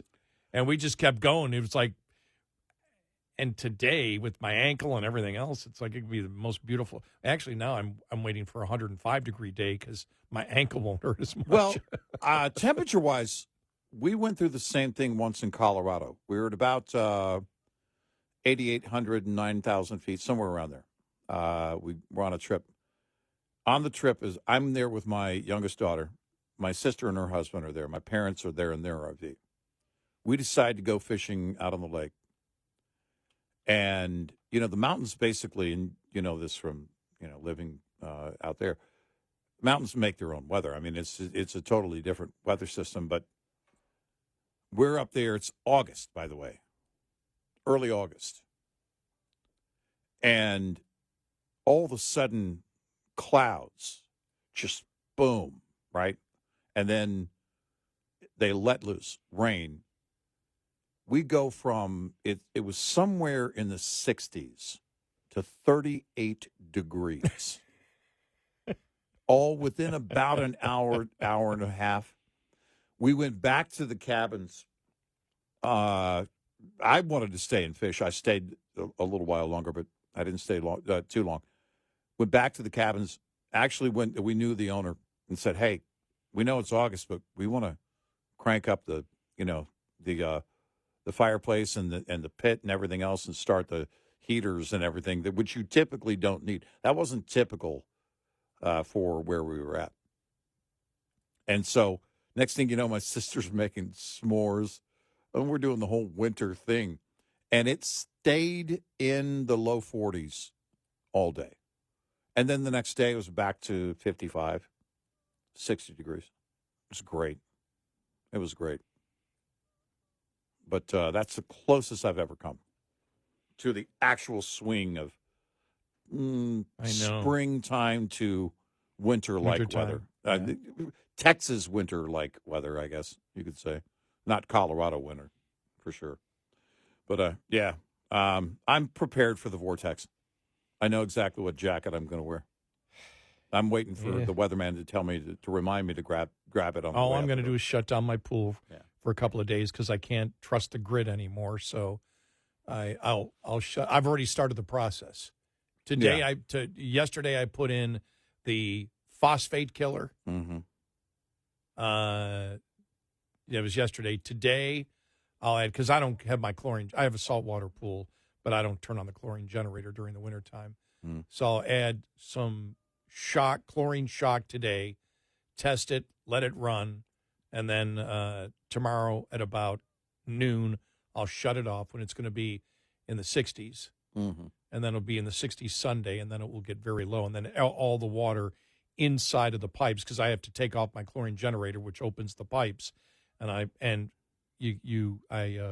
then will put duct tape over it to keep rodents out, because 2 of the pipes are exposed, but you keep them open, and then it all the water inside evaporates by that time for your valves, right? So it doesn't freeze, and it's worked every time. And we got down to 15 degrees a couple times, and we're not going to have a day where it's below freezing, but still, I don't want to take the chance, because you used to, like I said, I used to run the pool.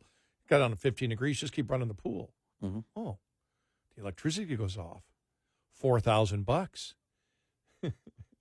Yeah, to repair it. It's like no doing water, that. no freeze. Yeah, not doing that. Exactly. Yeah. No water, no freeze. Right. Give it time to evaporate Right. inside the system. Because, as I said earlier, we don't shut our pools down. It's interesting because I'm on the, like the Facebook. I love the Facebook group sites because you realize how ignorant, and that's not insulting, but just the lack of knowledge that people have about simple things. You find that out. It's like, really? You don't know that? And, whether it's about, and when you've had a pool, as I've had now for 18 years, you know the chemistry of it. I hardly ever have to check my chemicals. I just know it. I know if it's summertime, I know how. Now, I do check them, but I'll sit there and I freaked out a friend a couple of weeks ago where I on the phone with them. I said, they said, well, you mean your pool chemicals? I said, I haven't done anything to my pool in 2 weeks, and I bet you the pool chemicals are perfect. He said, go check them. So I did. It was like everything was perfect, the chlorine levels, the pH, the pH, alkalinity, the amount of the stabilizer. I mean, everything was perfect in it. Flux capacitors, ball bearings. It was perfect because it's like having a pet. Yeah, because it's alive. And everything is chemistry inside of it. It's a living, breathing document. It's a living, breathing document. It's like the Constitution according to a liberal. The liberals. To a liberal. But I tell people all the time when they say, "How do you know that?" I go, "Because I know what it does. It's like a pet. you know when your pet's hungry." When we had one, that was it. I mean, it's different when you have kids because that changes the chemistry. Because your kids. And our kids were little, and they had friends and my nephews over all the time. So I had 6, 8, 10 kids swimming all the time. And that changes the chemistry. So it's more work. And I just became the pool guy. But it was good. But yeah, you kind of know where it's at. You kind of get a feel for where it's at. But I'll go out there probably this morning. I got another project going on and outside, so I'm probably going to go ahead and wrap everything, be done, get that out of the way. And I don't like this time when there's like not much to do outside. The January, February in Texas, that's basically our winter is January, February, because it's like I still want to do, I still want to get out. I still want to go do things. And we've been pretty spoiled so far this year. It's been very mild up until now. What did we get to? Monday, 78? Yeah. It's crazy. It's great. It was great. It was beautiful. Yeah, I wanted to golf, but my back didn't. Yeah. My mind wanted to golf, but my back didn't. But yeah. But this old age stuff sucks. Yeah. Yeah. It's painful. Yeah, I'm with you on that. Yeah. But it's also kind of cool. Like you said, how do you know the things, right? The things that you know. I was talking to somebody about, grass, something mundane. And I was reeling off all of these things. Well, here's what you need to do. And then all of a sudden I stopped and in my mind, I was like, how do you know that? Well, but it's just age. It's just doing it. I related it today when I first became a talk show host. You looked up to politicians and said, these people are really smart. Mm-hmm. Yeah, right, exactly. And you get to my age now and you go, and I hate I don't really like name calling, but it's so dumb now. Yeah. Where it's like, these people are idiots. Right. No, that's it. Or they're such They're idiots. in the bubble narcissists Or that idiots. they actually believe that they're smart. Yeah. They're in their own bubble Yeah. of narcissism Right. where they think they're actually smart and they're clueless. Right. 866-90 Red Eye. Brought to you by Hot Shot Secret. Hi, I'm Jen Loomis, a transport safety expert at JJ Keller, and I'm here to share a tip on speed and space management. In order to manage speed, you need to understand the 4 factors involved in stopping a vehicle. Perception distance is the distance a vehicle travels from the time you see a hazard until your brain recognizes it. The perception time for an alert driver is approximately 3/4 of a second. Reaction distance is the distance a vehicle travels from the time your brain tells your foot to move from the accelerator until your foot hits the brake pedal. The average driver has a reaction time of 3/4 of a second. Brake lag distance also needs to be taken into account. When operating a vehicle with air brakes, it takes about half a second for the mechanical operation to take place. Finally, braking distance is the distance it takes a vehicle to stop once the brakes are applied. Braking distance is affected by the weight, length, and speed of the vehicle, as well as road condition. This tip was brought to you by JJ Keller and Associates. Visit us at jjkeller.com. Get in touch with Red Eye Radio, toll free at 866-90 Red Eye.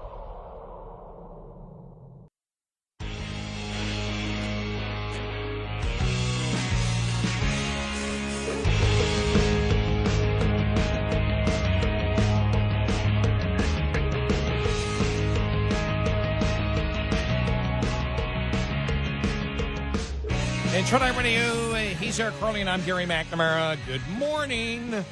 Thank you so much for being here this morning. Coming up following the bottom of the hour, James Carville concedes he was wrong about Kamala Harris's chances. He said it will always be the economy, stupid. I think you can actually take it a little further than that. Yeah. It's things that affect people's self-interest, which, of course, is the economy, number one. And the economy is inflation. And don't know if Democrats have learned the lesson, because they're still out there saying, we don't understand it because the economy was great. And as we've stated, your personal economy was not great because of inflation. Right. And for some reason, there's 2 things that the Democrats don't seem to understand. We'll have this coming up.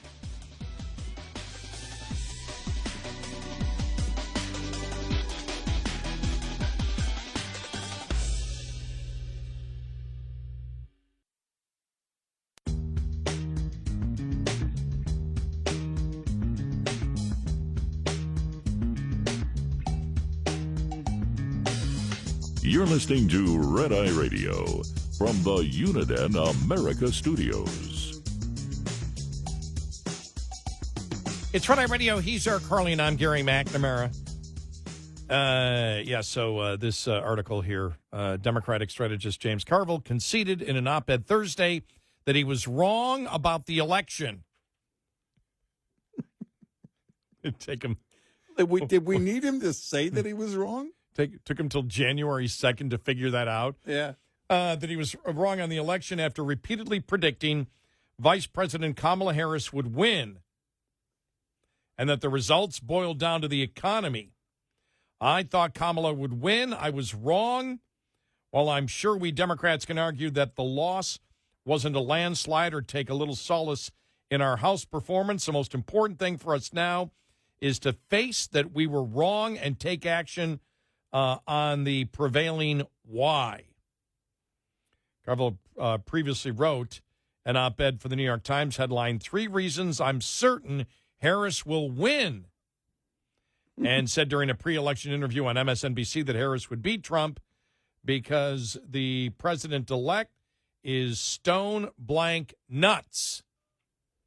By the way, he was all over the place before the election. He was screaming. He was screaming at Democrats, and then a couple of weeks before he was like, "Oh, she's going to win. She's going to win." He's like, that wasn't the confidence you just showed. Right. We lost for one simple reason. It is, and it always will be the economy, stupid. He urged Democrats to win back the economic narrative. How? Mr. Trump, for the first time in his political career, decisively won by seizing middle-class and low-income voters focused on the economy. Democrats have flat-out lost the economic narrative. The only path to electoral salvation is to take it back. Carville said that Americans thought Democrats were out to lunch when it came to the economy and feeling their pain. He wrote that Democrats needed to stop making Trump the focus of their messaging and said many did. Well, they have to. He's not going to run anymore. And said that many didn't care about the president-elect's indictment or social issues if they cannot provide for themselves or their families. So he doesn't answer your question there. Right. Yeah. Because you can't. No Democrat will answer the question. No. He said the Democratic Leadership Party must convene and publish a creative, popular, and bold economic agenda and effectively take back the economic turf. Popular. Go big, go populist, stick to economic progress, and force them to oppose what they cannot be for in unison. Mm-hmm. He urged Democrats to use podcasts, influencers, and non-traditional media to get their message out, acknowledging a new media now exists that we live in. Mm-hmm. To Democratic presidential hopefuls, your auditions for 2028 should be based on two things: how authentic you are on the economy and how well you deliver it on a podcast. The road ahead will not be easy, but there are no two roads to choose from. The path forward could not be more certain. We live or die by winning public perception on the economy. Well, public perception on the economy is based on reality. What? It's based on reality. We'll borrow from the liberal activist media the kitchen table topics. Right, but he still doesn't answer your question. He never answered your question. No, because he can't. Right. Because they can't, which is exactly where I'm going with it. Because you can't get there. We need a populist approach. What is populist? Well, populist is, those big corporations, those the rich. You've already done that, James. Populist is, well, let me get back to the working class and then you've already done that. What you have to admit is that the Democrats aren't the working class party anymore. They're just not. And they have no interest in being because the they think you party. should go, quote, learn to code, end quote. You and I warned the Democrats early on. The Obama economists. Mm-hmm. Obama economists warned him, right. Don't spend this kind of money. Don't spend this money.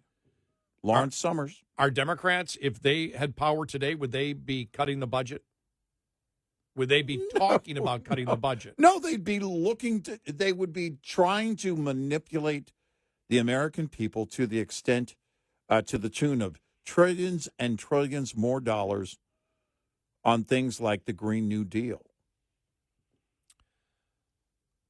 And that's where they're always going to go. This whole populist approach, try and convince, well, no, what you're saying is lie to them better. If you ignore or pretend that inflation doesn't matter, you deserve to lose. Yep. And that's what they did. Especially when you cause the inflation. Yeah. Right. When you cause the exactly. When you cause the inflation, and then you claimed, apparently the public didn't claim it was greed from corporations that caused the inflation. Right. You caused the inflation. Exactly. You didn't convince the American public of that. You caused it. Right. The Obama economists knew you did it. We knew you had that late run promoting greed. Remember the supermarket greed, all that. All capitalism runs in competition. Right. Government doesn't. The federal government has no competition. Mm-hmm. The federal government can do things that you would never happen in the private sector.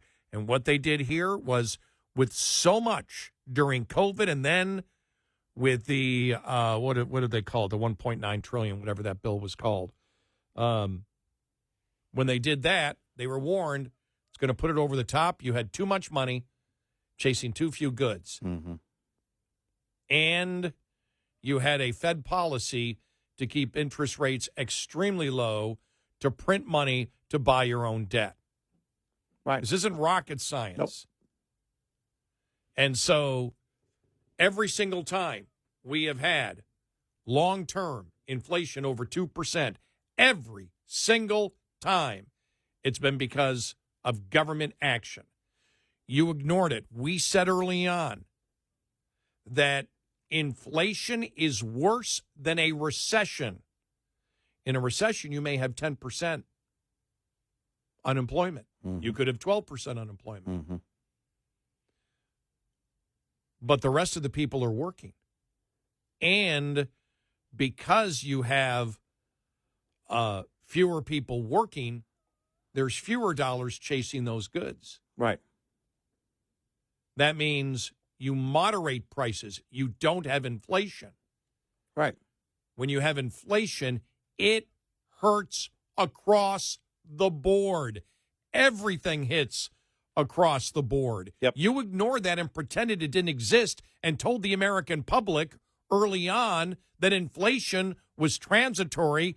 And then when you couldn't sell that, it was inflation is good. Right. It means people are spending more money. The administration, the Biden administration, actually said inflation was good. Right.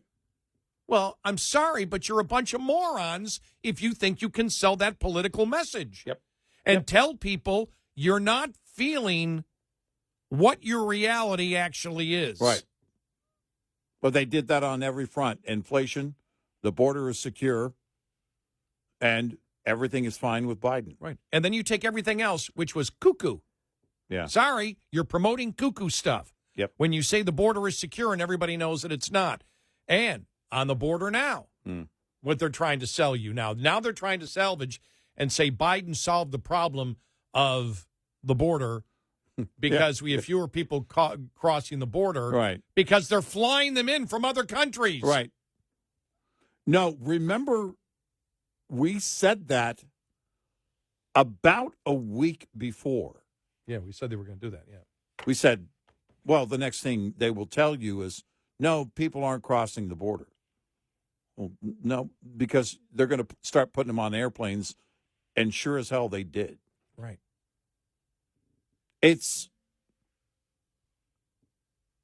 And I'm hoping and praying we didn't give them that idea. I'm pretty sure we didn't. No, we didn't. But the whole idea here is, over and over again, they wanted you to believe something on every front that was different than reality itself. Not your perception, James Carville. Not the perception of reality. Reality. It doesn't matter politically what's going on. Reality is going to stay. You know, the truth doesn't change. Everyone says, well, there's two sides to every story. There's one side. It's the truth. And this idea here, and this look, he's an old school strategist. He doesn't know any other way than what they have been doing. Well, you change people's perception. Oh, yeah, they're still underwater, can't afford rent, can't afford back to school, can't afford Christmas, can't afford to pay their bills, can't afford to make the car payment, can't afford food. You need to convince them that they can, that they are affording it. Well, when you see, the border is secure and everybody knows it's not, you're not actually feeling it. The economy's fine. Why are you complaining? Inflation, that's transitory. It doesn't matter. Right. It's good. That's a good thing that inflation is there. And by the way, a boy can become a biological woman if the boy thinks he is. Right, exactly. like, what? What are you talking about? That it's across the board.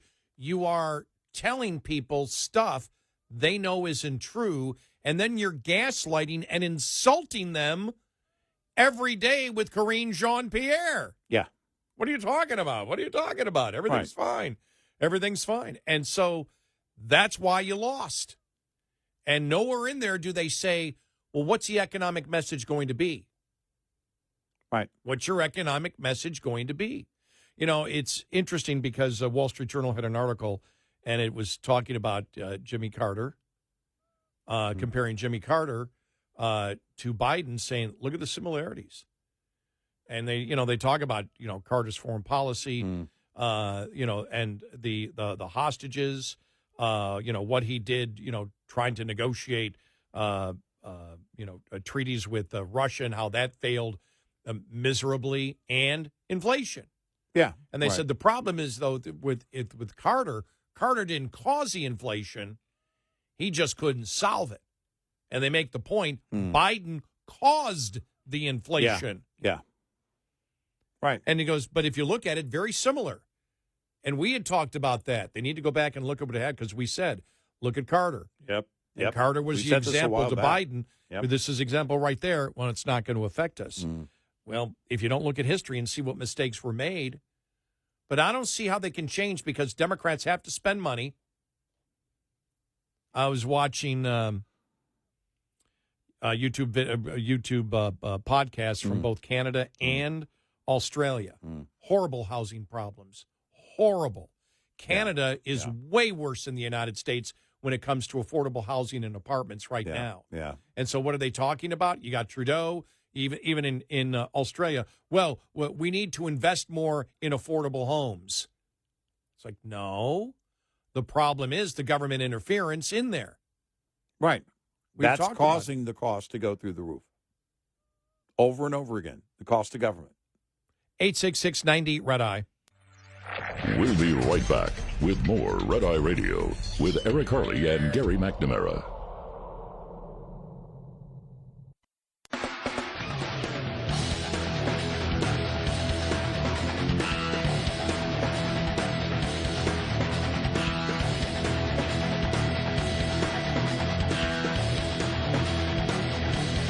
It's Red Eye Radio. He's Eric Harley, and I'm Gary McNamara.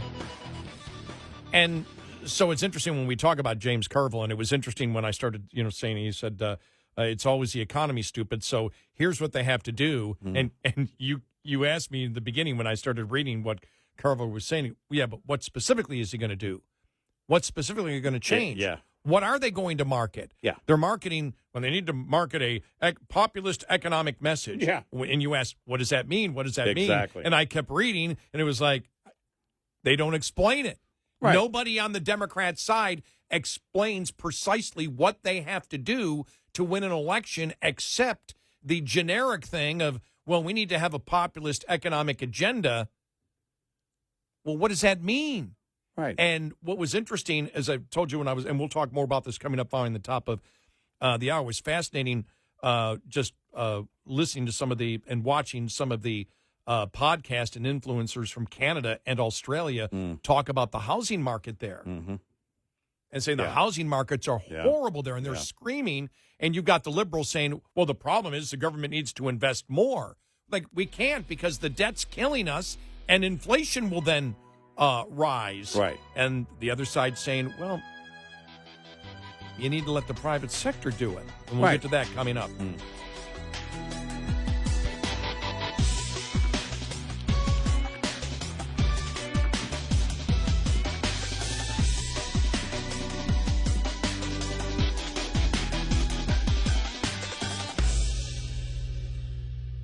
This is Red Eye Radio on Westwood One.